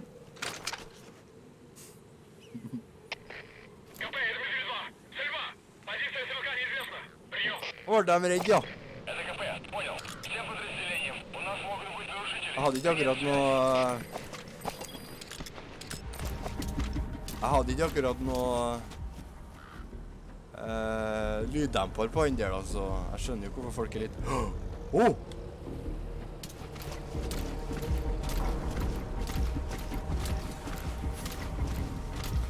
Tror vi går herifra før kavaleriet kommer.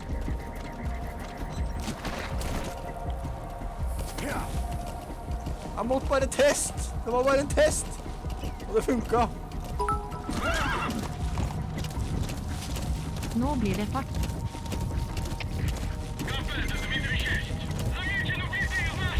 Oi!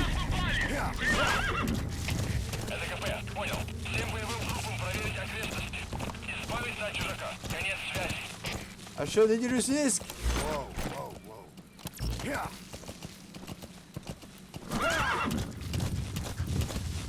Ja, det ble fart nå, ja. Stikk av fra åstedet.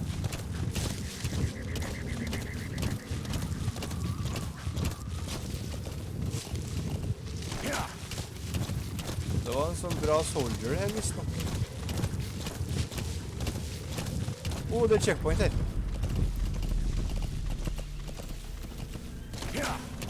Pass oss.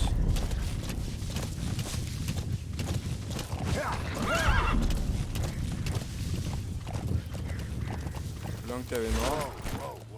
Det er fortsatt et lite stykke.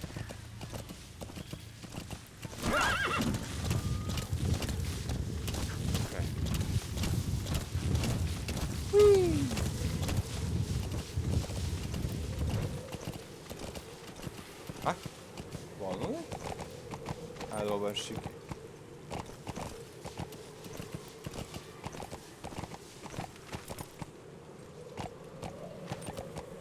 Se hvor langt unna er vi... Det er jo her en plass. Vi må fære til den veien der.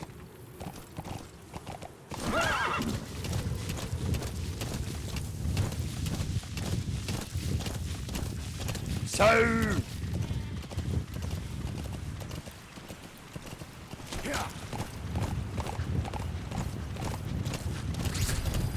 Hva var det?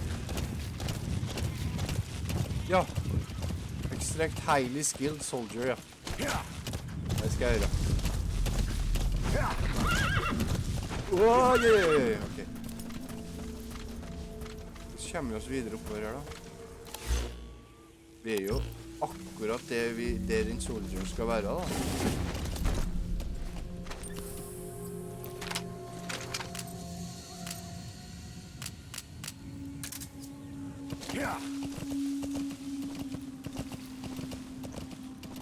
Vi kommer oss. Oi. Vi sitter der.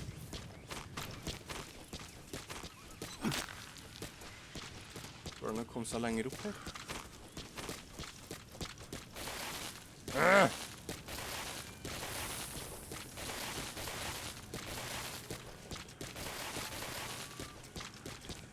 Hvis vi går...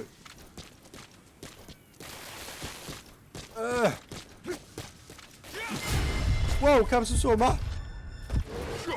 Hvem er dere? Vent da! Skift våpen!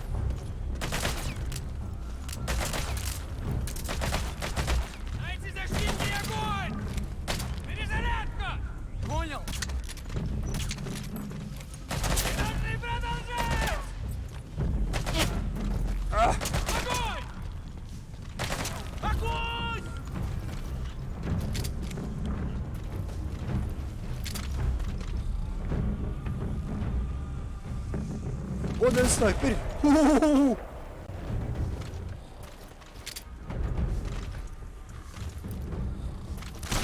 Au! Ok, kanskje det var litt dumt det der. Jeg må ta livet av deres da. Ja vel.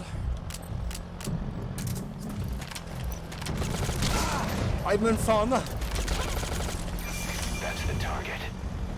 Er det target? Er du highly skilled soldier? Ok, men da kan jeg ikke ta livet ditt.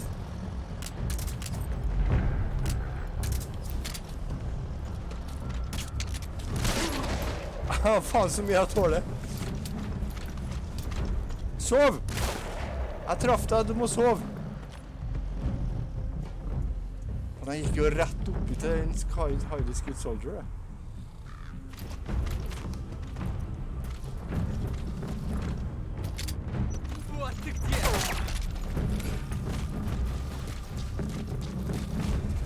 Ikke stikk av fra meg! Der, ja!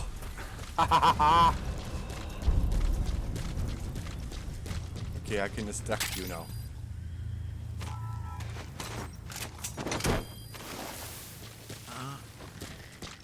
Highly skilled soldier, yes.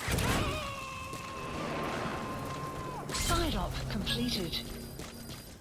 Extraction You gonna extract him? at Mother Base. Ok. Da har vi gjort litt sideoppdrag. Hvor...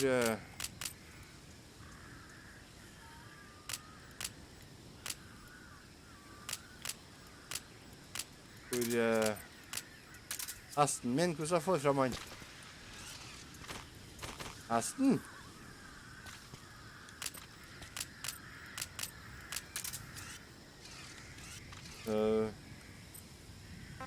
Sånn var det, ja. Der var det, ja. Hei, hesten. Da skal vi gjøre neste oppdrag. Ikke stikk av fra meg, da! Hva faen? Jeg kan ikke hoppe ned der.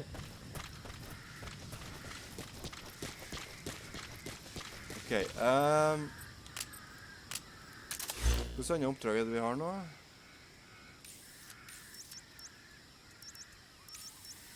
Hva er det for noe? Soviet soldier, ja. Ok, la oss gjøre et hovedoppdrag. Please select a mission. Destroy the Soviet comms equipment to prevent the reinforcements being sent between outposts. Ja, hvorfor ikke? Mission accepted. The map has been updated. Ok, vi skal nesten 3 kilometer unna. Hesten, hvis jeg får fram... Åh, sånn ja.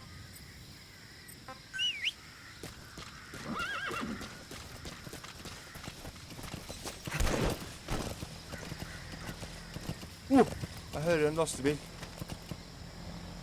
Kjem! Hvor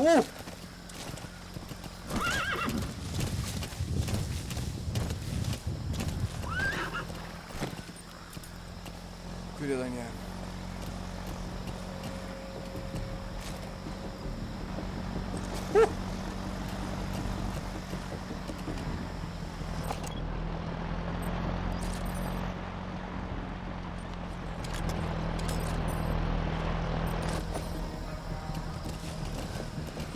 Har de noen verdisaker, tro?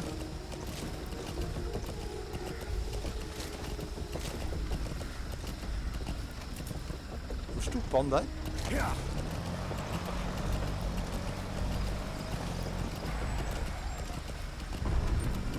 Åja, det stoppet på grunn av sauen. Kanskje jeg har noen verdisaker? Nei, jeg orsker ikke å prøve. Hvor langt unna er det nå? Some will set shortly. Ok, så vi må ganske langt da. Nei, jeg kan si det er koselig med... Ja.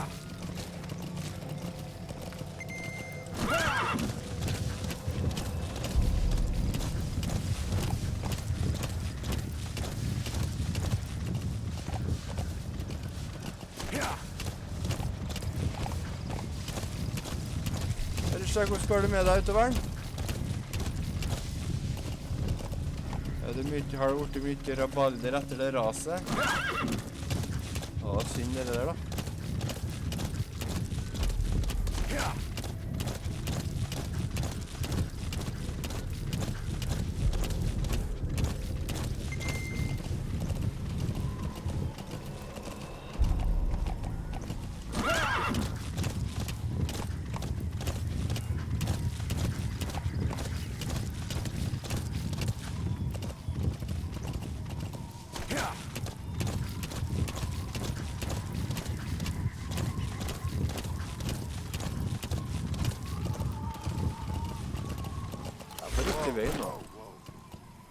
Ja, jeg er det, men jeg må...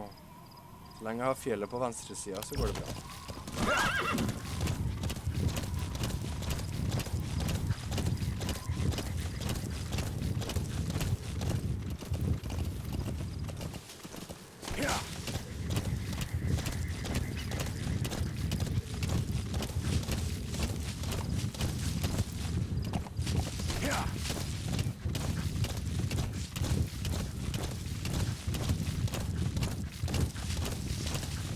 Wow, hva var det?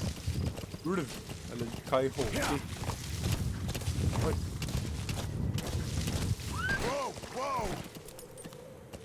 Her. Her må vi passe oss.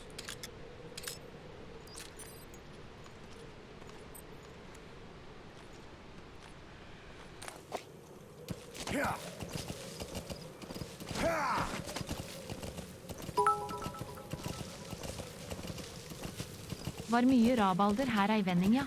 Det var en lei sak. Men nå er de full veibygging oppi der igjen. Ok, men det er bra. Ja, for det er på grunn av dere veibyggingen at det skjedde der.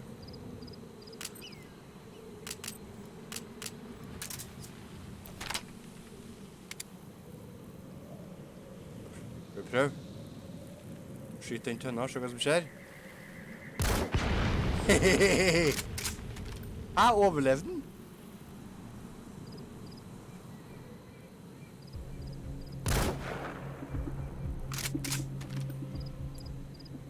Helvete. Jeg bomma.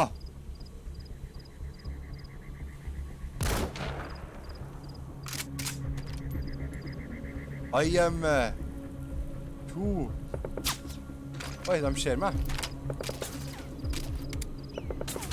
Treffer ikke meg herifra.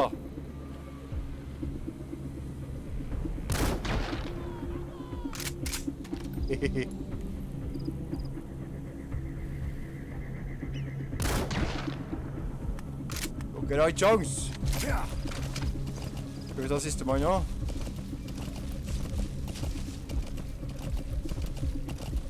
tar siste mann også.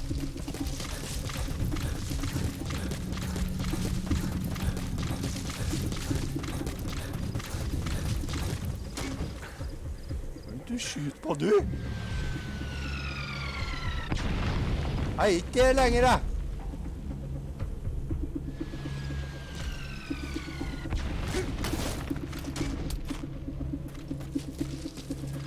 Jeg er desperat, den fyren.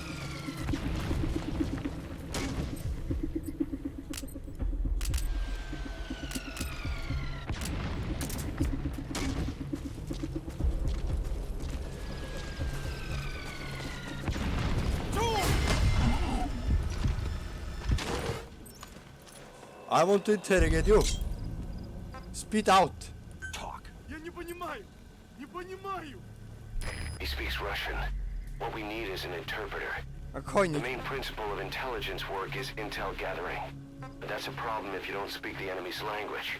We need a staff member with the interpreter skill to do a simultaneous interpretation. Huh. Ah ja, sorry Mac. Guard post captured.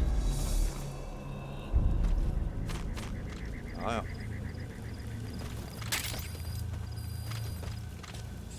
Ja, nei, det var veldig synd det som skjedde, ja, i at med dere der. Shit happens, dessverre.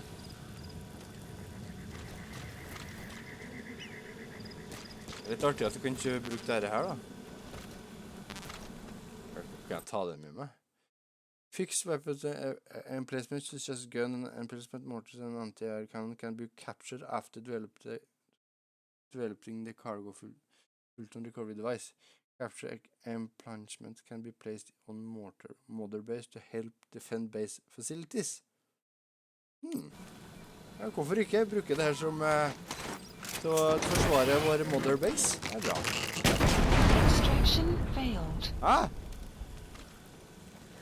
Det gikk jo ikke så bra. Ja, det er kanskje fordi den er for tung. Vi må få oppgradere skiten for at det skal fungere. Ja, da gjør vi ikke det noe mer.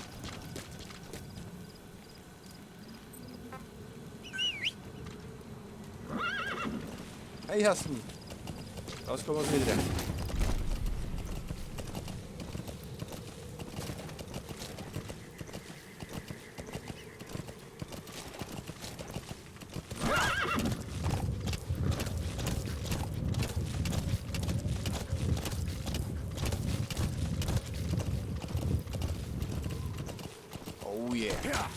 Det er litt artig at det var litt sånn som ble Dead Redemption da. Ute i den ville østen denne gangen da, og på hestryggen.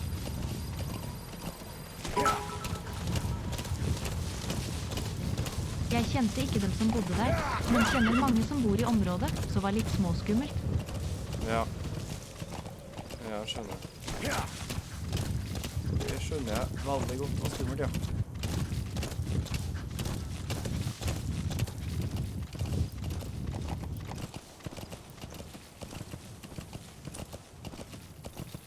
Skal vi se her da.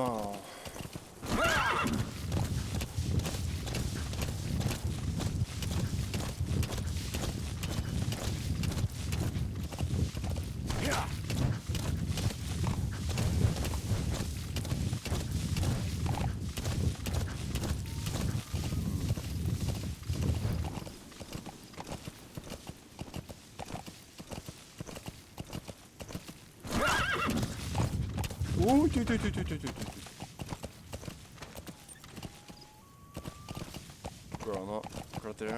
Nei.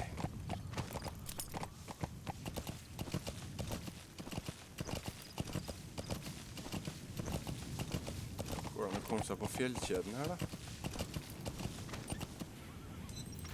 Jeg skal prøve. Jeg har lyst til å komme meg på fjellet her.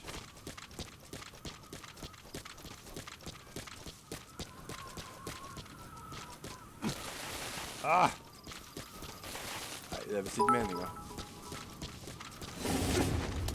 Men nå må jeg nok forlate deg dessverre. For se om du holder på lenge nok til at jeg rekker å komme inn igjen. Ja, jeg får se. Jeg tror ikke jeg skal spille så veldig mye lenger, men kanskje. Vi får se. Kjem litt an på hvor lang tid oppdraget her tar. Men artig at du stakk innom. Det setter pris på, vet du. Får du ha lykke til med... Er det jobb du hjelper med, eller? Ja, lykke til i hvert fall.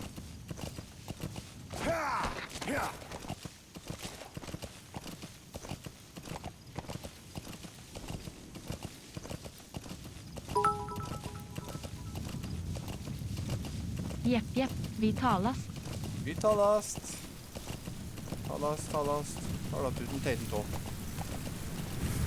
Oi, det var ikke skikkelig storm. Oi. So as sandstorms come in, sandstorms effectively make you blind and deaf. But that goes for the enemy too. Use the situation to your advantage.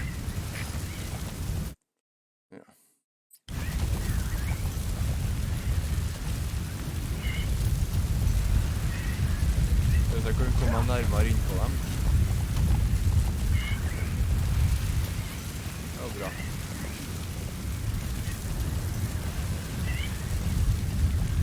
Her er det en vegg.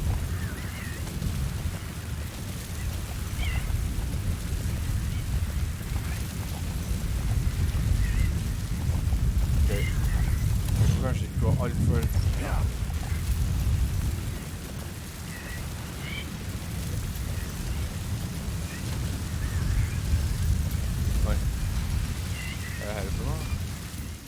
That wild dog pup. He's a tough little guy. Huh? No report. Okay.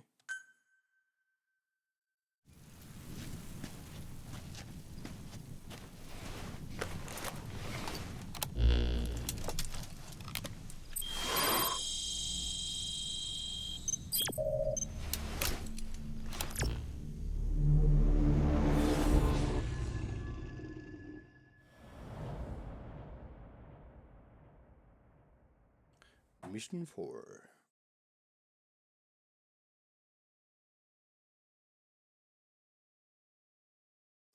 Mission 1. Mission 4. Boss, you need to disable the Soviets' reinforcement system by putting a hole in their base-to-base comms network. Head for the Eastern Communications Post and destroy its comms equipment. First, use the binoculars to locate the communications equipment at the facility. That wild dog pup. He's a tough little guy. Boss, this is no time to be playing with animals. What are you gonna do, boss? En hund? Hallo, Mr. Hund? Kan jeg kose med deg? The map has been updated. Kan jeg kose med deg? Head for the Eastern Communications Post and destroy the target equipment. Its location is on your right, droid.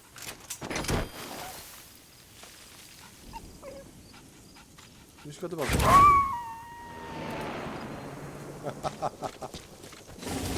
Roger that. We'll pick him up. Yeah.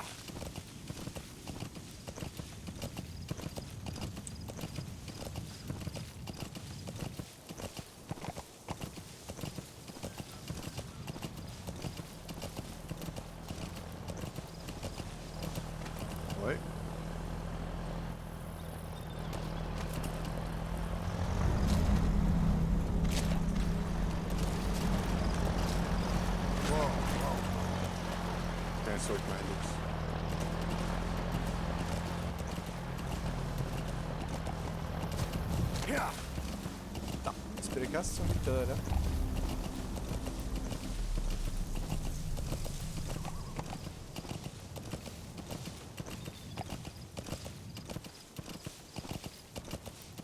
Ok, der har vi en outpost. Hva er det? We found out there's an English-speaking soldier somewhere in the region. He's a language specialist. His role is to translate information related to the West into Russian.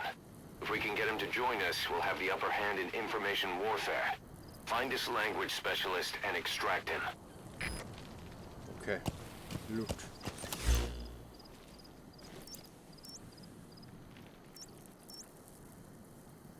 Language specialist.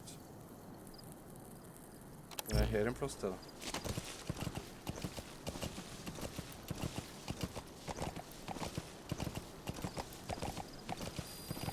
Extraction arrived at Mother Base.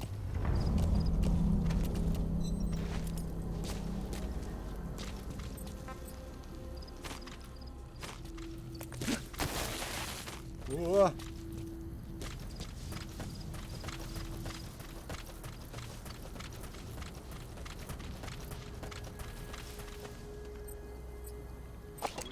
Your girlfriend. That's the target. Girlfriend. Ха, это было неплохо. Правда? И что это значит? Я друг твоего приятеля. Snakker engelsk.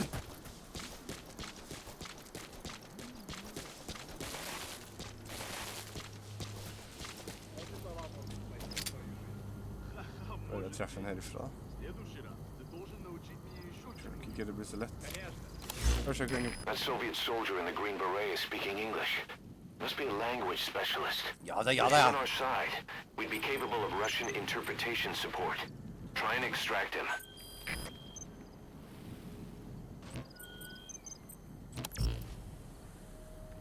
Okay, let's extract him.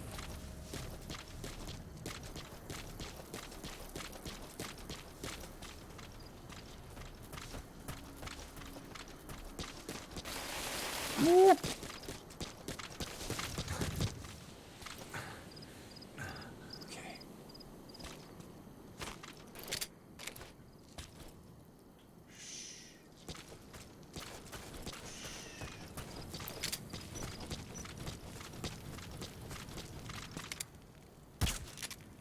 Kødder med meg bomma.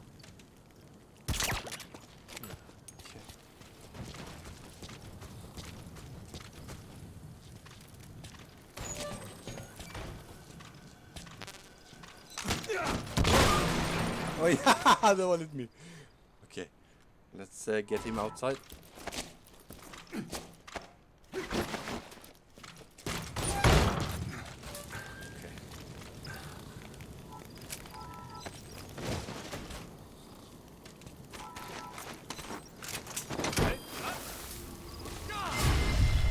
Hæ? Hva så? Hæ? Hvor kom du fra? Side-op completed. Extraction arrived at Mother Base. Unit function added. Boss, that language specialist you extracted has been very cooperative. Says he's always dreamed of living a free life like folks in the West. What are the odds, huh? I've gone ahead and placed him in the support unit. His job is Russian interpretation. Now you'll know what Soviet soldiers are saying. You can even interrogate them. Should give you an edge in the mission.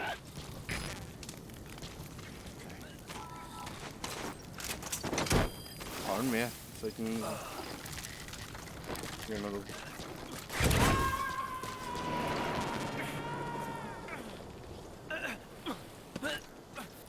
He's coming too. Roger that. Okay.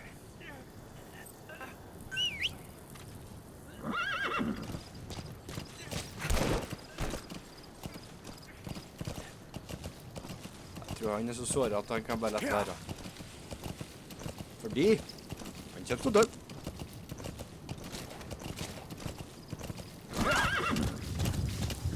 Extraction arrived at Mother Base.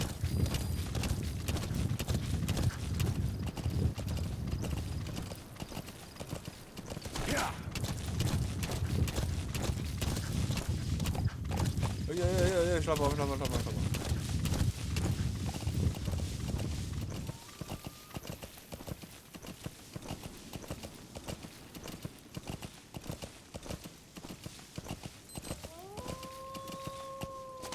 Ok, nå er det natt, ja. Natt, ja! Bedre.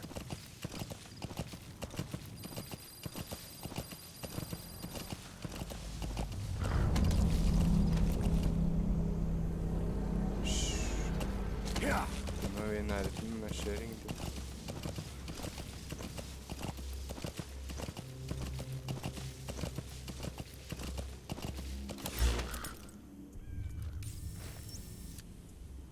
Skal ikke komme an på fjellet.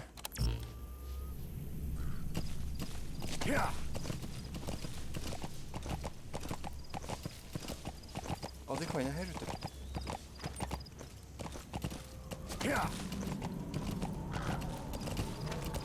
Oi.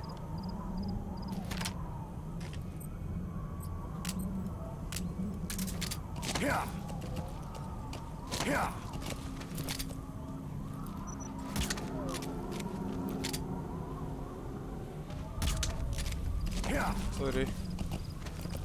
You have arrived at your destination.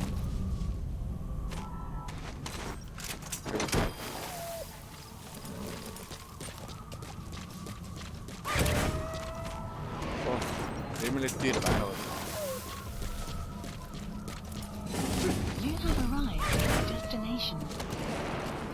Extraction failed. Extraction failed? Hva er det der?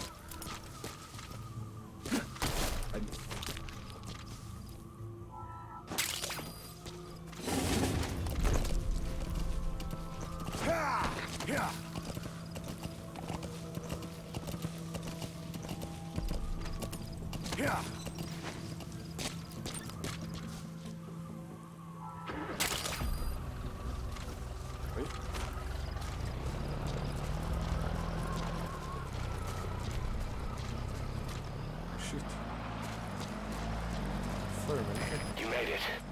First, use the binoculars to locate the communications equipment at the facility. Oi. Stort sovjetisk flagg.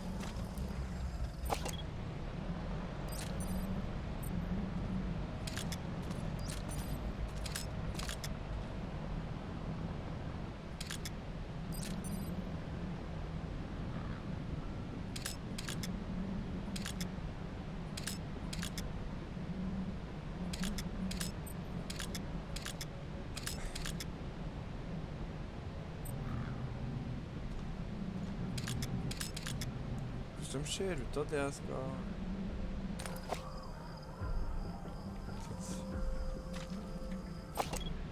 Det er noe?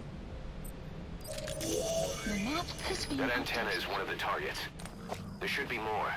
Keep looking. Å ja, det var en her også. Det her? That's another one of the targets. Do you see any more?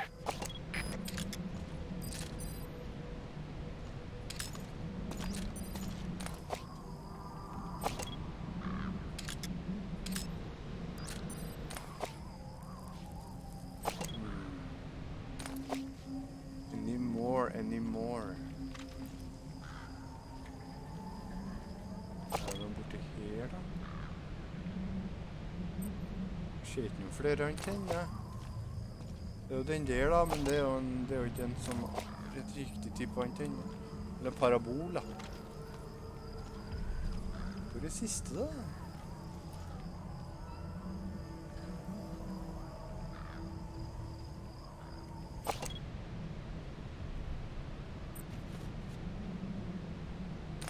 Jeg ser ikke noen flere.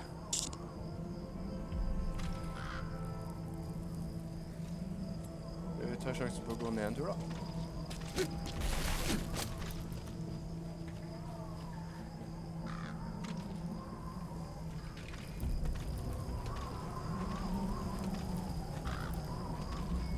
Ah, vent, jeg ser den.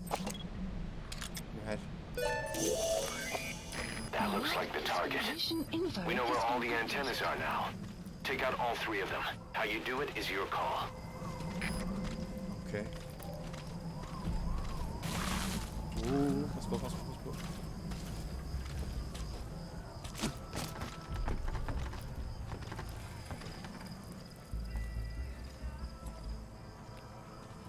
Skal prøve å ta livet av noen. Ta livet av folk her, kanskje. Jeg vet ikke hva så. Får jeg minuspoeng hvis jeg tar livet av folk?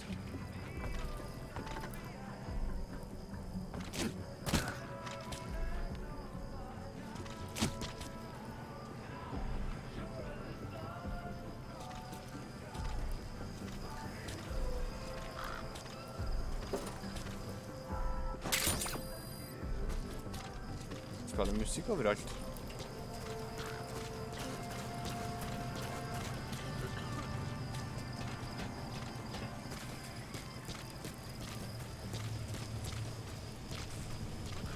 Shit, det er noe som skjer meg. Shit, det er noe som så meg. Ah!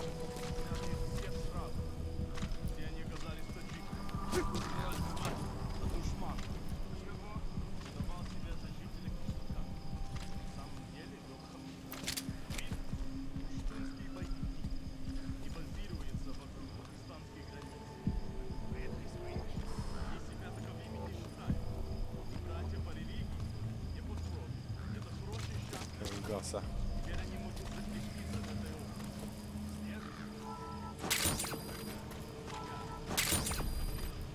Diamant, yay!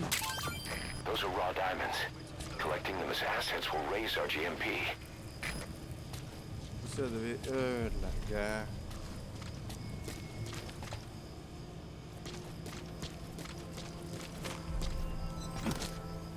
Jeg får ødelagt det på noe vis.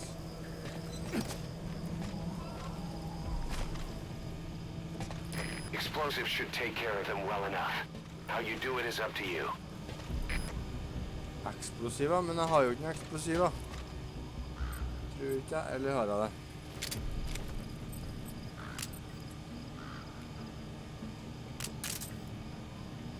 Jeg har granat, men jeg skulle heller hatt C4 da. Var det noe å be om å få det da?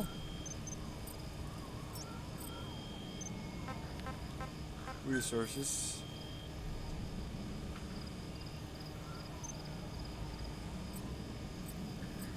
Det jeg har funnet, men jeg skulle hatt C4.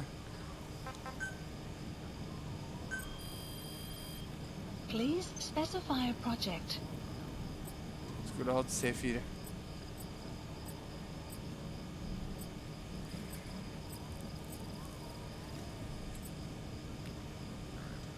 Her har vi noe som ligner.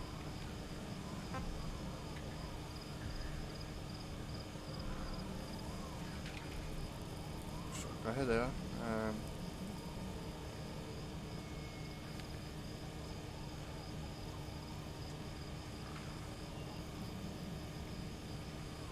Ja, det er C4 det her.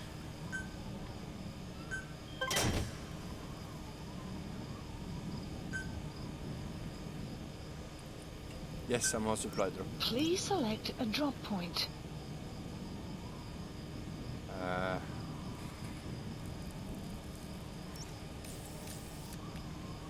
Ikke helt. Supplies requested. Går det bra midt i fiendens område da, tror jeg? Vi får se da.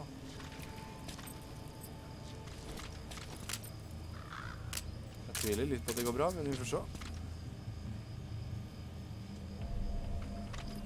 Supply drop complete.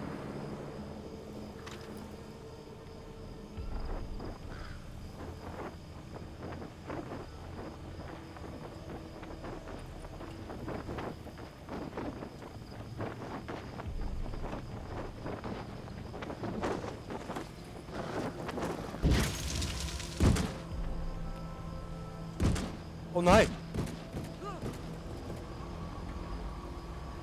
Å nei! Supply-droppen var ikke ferdig dit.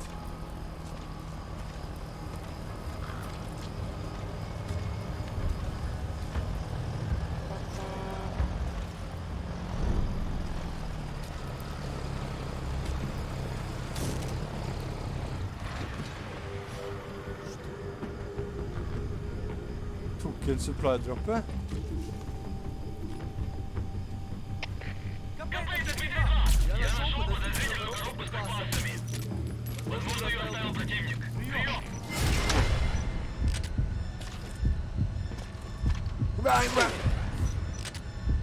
Jeg ser ingenting! Nei, nei, nei! Ah! Faen! Ok, jeg skal gjøre. Ok. Tid for Harald skyts. Skal Skal bare sjekke om det går an å skjøte under skitten.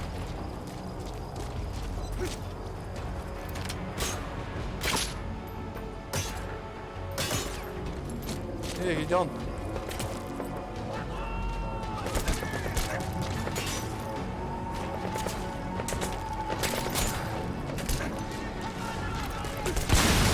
Oi! Hva var det? Jeg vet ikke, men det ødela ikke. Jeg ville at det skulle ødelegge.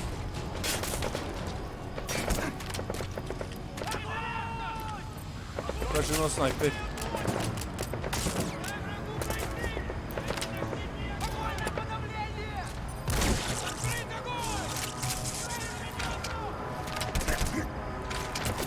Ah!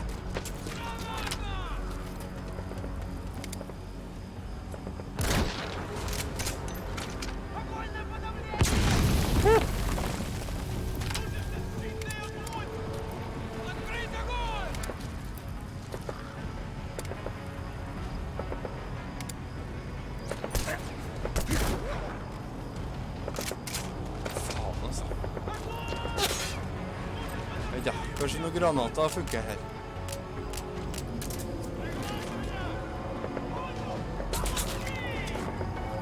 Håper det er langt nok. Det var en i hvert fall. Oi! Han er tilbake.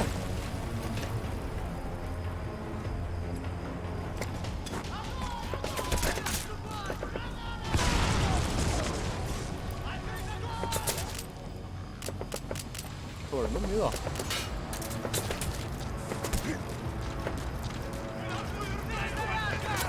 Ah! Rambo!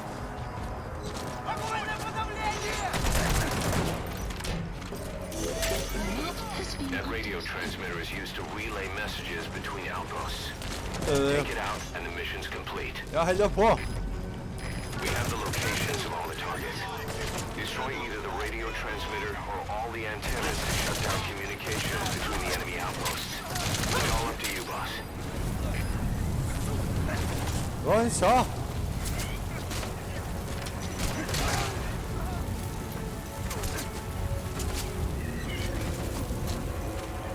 Hva han sa?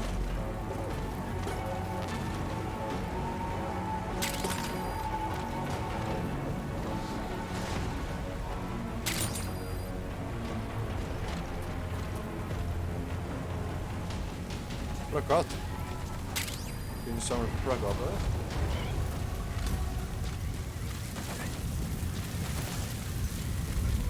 Bare kverke alle sammen. Outpost captured. Ok, det er ikke noen igjen. Det er bra.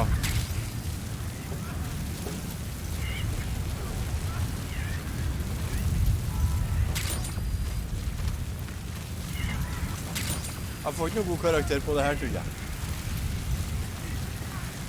Her er noe.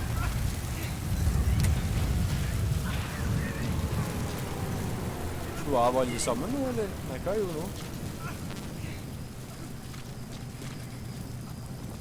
Jeg vet ikke hva jeg gjorde.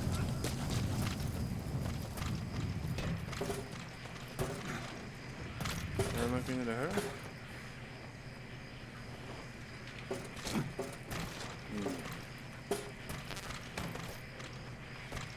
Oi, plakat. Oi, det var fin da. Nice. Står det? Kept you waiting. Hæ? Ja, det går inn. Glamour-modell. Jeg skjønner ikke helt hvordan jeg skal ta ødelegge skiten uten... Hva er det for noe? Wow! Extraction failed. Hva i all verden? Hvorfor kan jeg ta den her?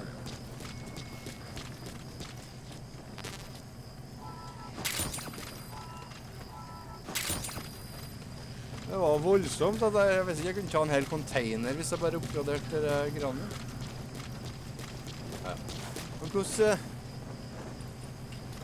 Til helvete er det å fikse det her da?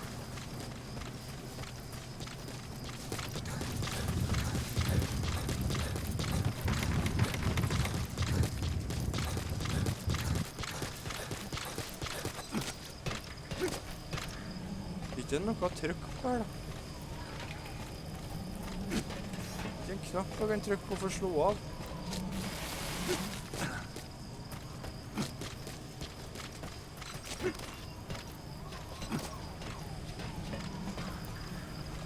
Kanskje jeg kan få litt mer C4? Fordi jeg ble jo ikke så jeg fikk noe av den. Vi prøver på nytt. C4. Give me C4, Mr. Mother Base.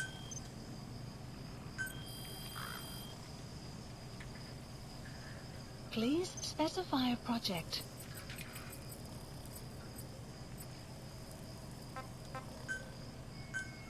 Please select a drop point. Supplies requested. Komma.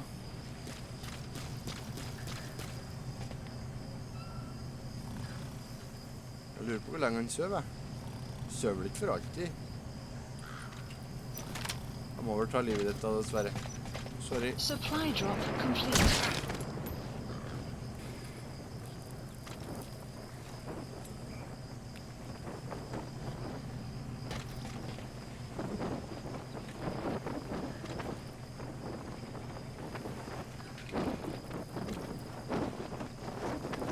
Kom igjen nå.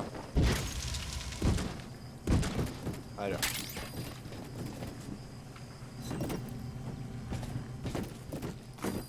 Hvorfor er det en sånn animasjon? Ja. Da har vi i hvert fall C4 kanskje. Her ja. Thinking of using C4? It's an explosive that you detonate by remote control after you've planted it. Ja, tenk å bruke det, ja. Spørsmålet er hvordan jeg bruker den nå.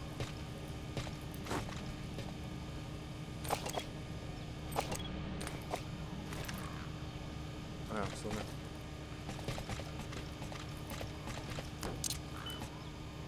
ja. All right, now get to a safe distance before you set it off. To detonate it, hold the ready button and then press the action button. Ja, jeg skal plassere dem på de andre plassene først.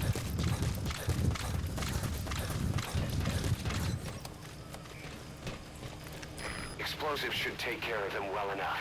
How you do it is up to you. Ja, held på!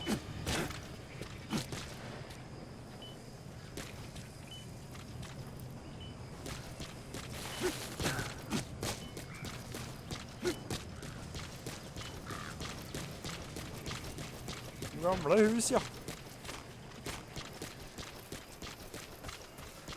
Enda en plakat. Sovjet-propagandaplakat. Så kommer jeg opp her, da.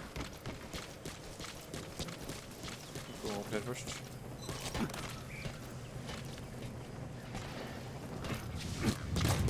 Nei. Kom opp her da først da.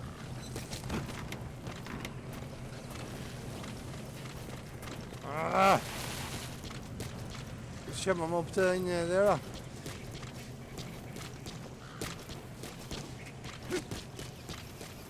Ja, her kanskje.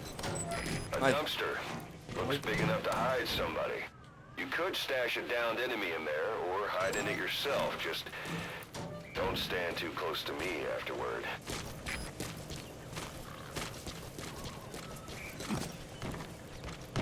Her, ja. Explosives should take care of them well enough. Ja, det er helt How you bra. do it is up to you. Ok. Da er jeg klar. Let's take it down.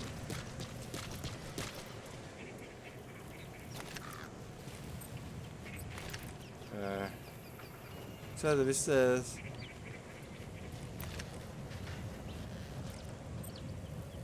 Så er det vi... Eller var det Y, kanskje? Good. That's the first one. Oh, yeah. Destroy the remaining antennas. Oh, yeah. Nice. That's the second one. That wasn't the last of them, though. Keep going. Good work. You've completed your objective. Now get out of the hot zone. Mission info has been updated.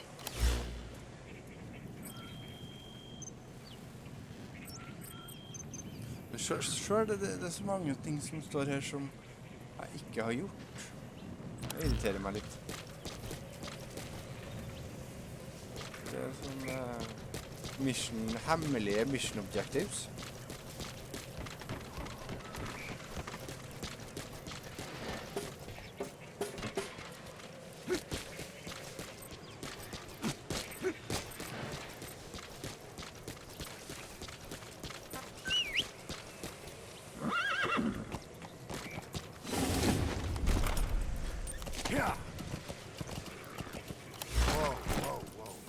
Skal vi gå en spesifikk på jeg skal gå? Nei, det går helt.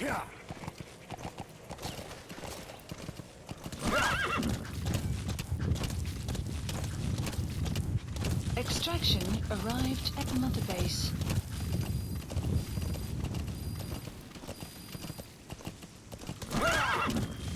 Exfiltrated. That's it. You've made it out of the hot zone. No sign of the enemy. Mission complete, boss. Yeah. Mission complete. For jeg sikkert jækla dårlig karakter.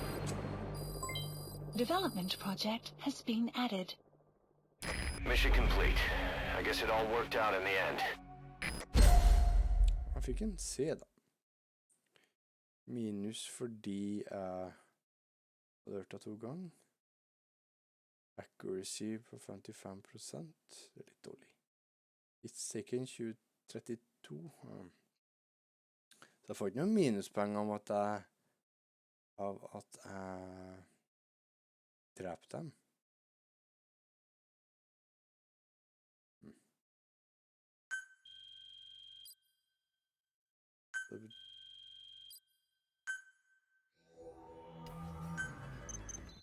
All right.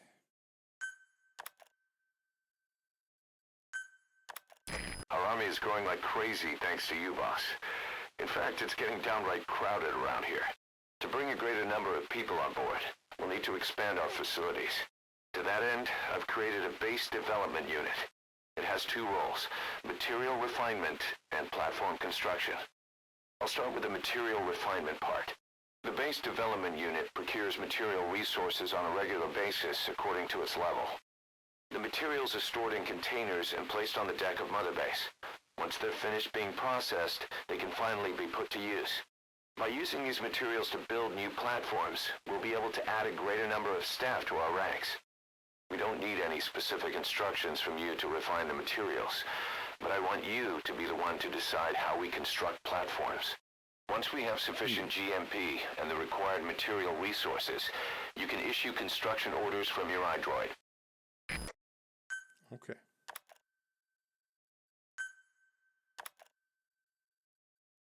Surgeon.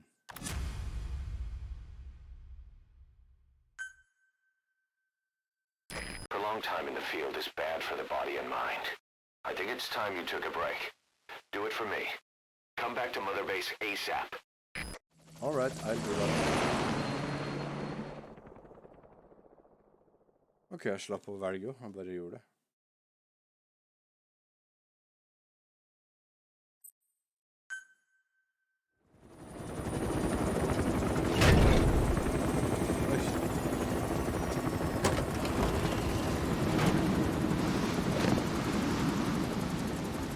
Come back! Hei, det er hunden jo. Hei, hei. Bitch. Here's the dog you brought back. Bit of a troublemaker. Not sure about the breed, though. He'll get bigger? Uh-huh. Like this. You know, I can look after him. He's still a pup, so he doesn't listen. I have a feeling someday he'll be useful. I suspect you discovered a real diamond in the rough. With a little polish, I'd say we got a true diamond dog on our hands. Diamond dog! Oi, vi har mistet det jo. Akkurat som Snake. Consulate raising hounds. Fine. Come on, Didi.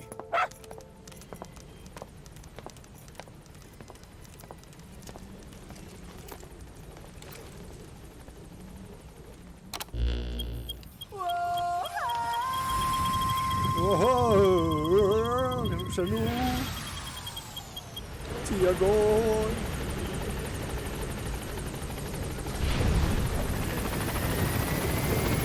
Boss, we received a back-channel request from Langley. We're to find a piece of new American military hardware that's gone missing in the mountains of Afghanistan. It's a difficult mission, but I'd say you're back in top form by now. Check your iDroid for the details. Ok. For å gjøre det, så har jeg lyst til å bare finne ut av ting her. Det husker jeg litt range-test, jeg orsker ikke. Ah, nei! Må jeg det, da? Jeg får ikke lov til å gå ut av skiten engang. Start by checking what tasks are available in the list and choose some to achieve. Once achieved, the task will be marked. You're currently available online challenge task. Online challenge task? Nei, jeg orsker ikke gjøre noe sånt. Men det er mye mer kassettapes å gå gjennom. This war, the Kremlin never expected to have this much trouble against the Mujahideen. Afghanistan is a tribal society. Tradition demands that its people stand up to any outsiders who set foot on their land. With the honor of their people at stake, they have everything to fight for. No matter how hard the Soviets hit them, they continue to appear out of nowhere, striking back, then vanishing again. But there's one thing even the Mujahideen fear. Every last one of them. The Soviet gunships. They're highly maneuverable and equipped with massive firepower. Plus, the underside of the fuselage is heavily armored. The Mujahideen can barely scratch them with their small arms. Anyone who hangs around gets mowed down by the gunship's heavy machine guns. This new honeybee weapon that was given to the Hamid fighters, it's no doubt something to help them strike back against the gunships, which makes it a weapon that could change the course of the war. Those guerrilla fighters known as Mujahideen don't actually belong to a single organization.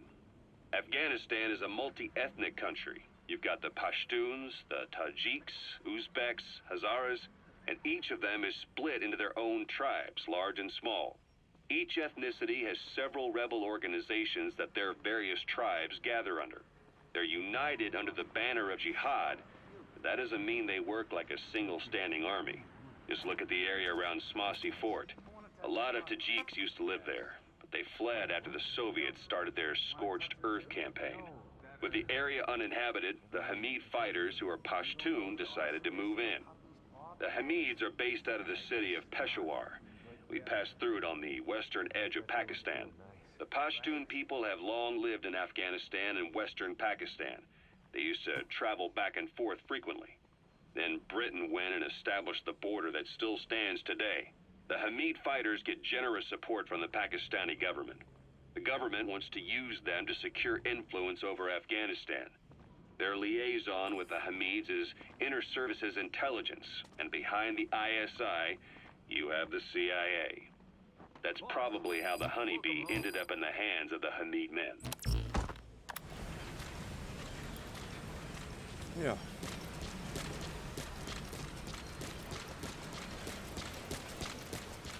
Ser du det?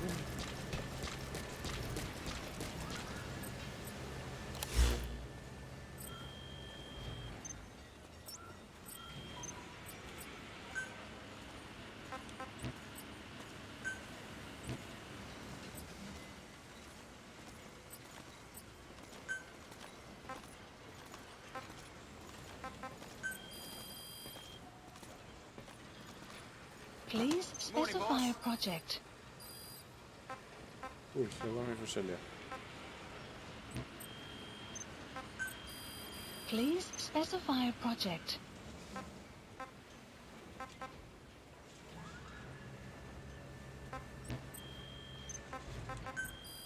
Please specify a project.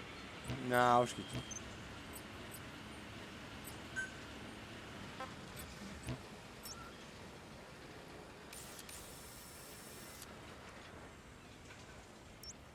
Shower. Kan du dusje?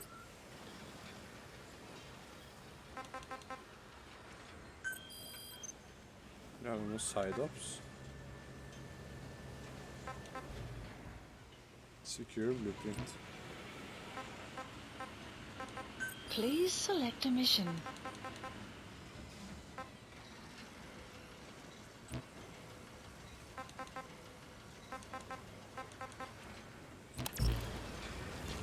There's a shower here. How can I take a shower?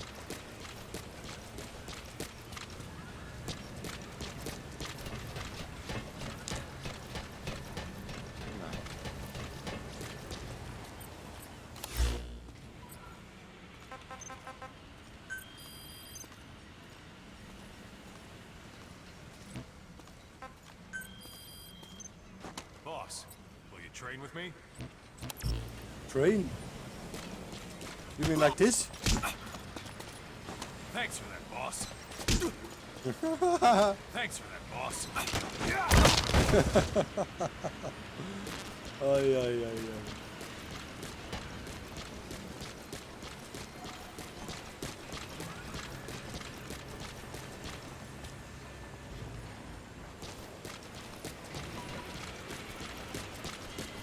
Boss!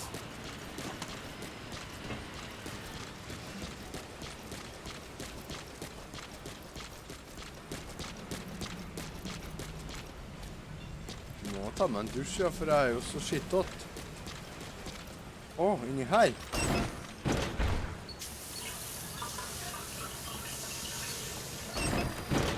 Der, ja, ble du ren og fin, vet du. Til og med blaut, så vi ser fotspor.